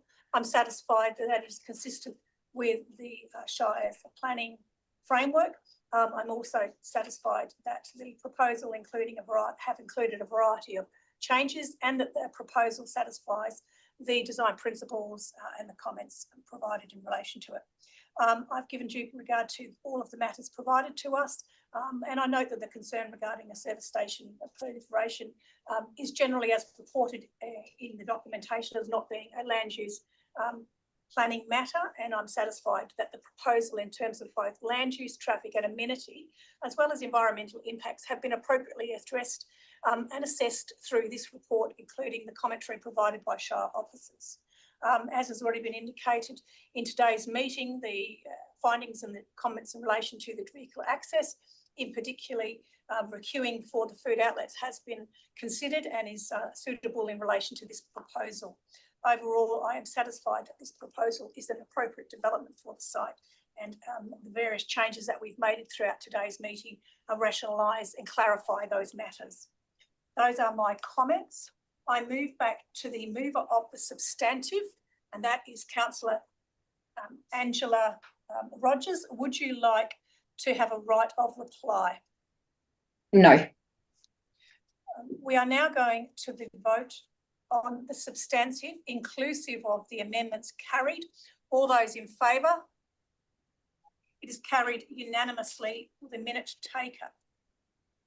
I move back to the agenda. There are no Form 2 applications associated with this part of the development, and there are no Section 31 SAT reconsiderations. And at this moment, I now close today's meeting at 12:44 p.m. and I would like to thank the participation of all members, Shire officers, applicant and DAP Secretariat for your support in the meeting today. Thank you.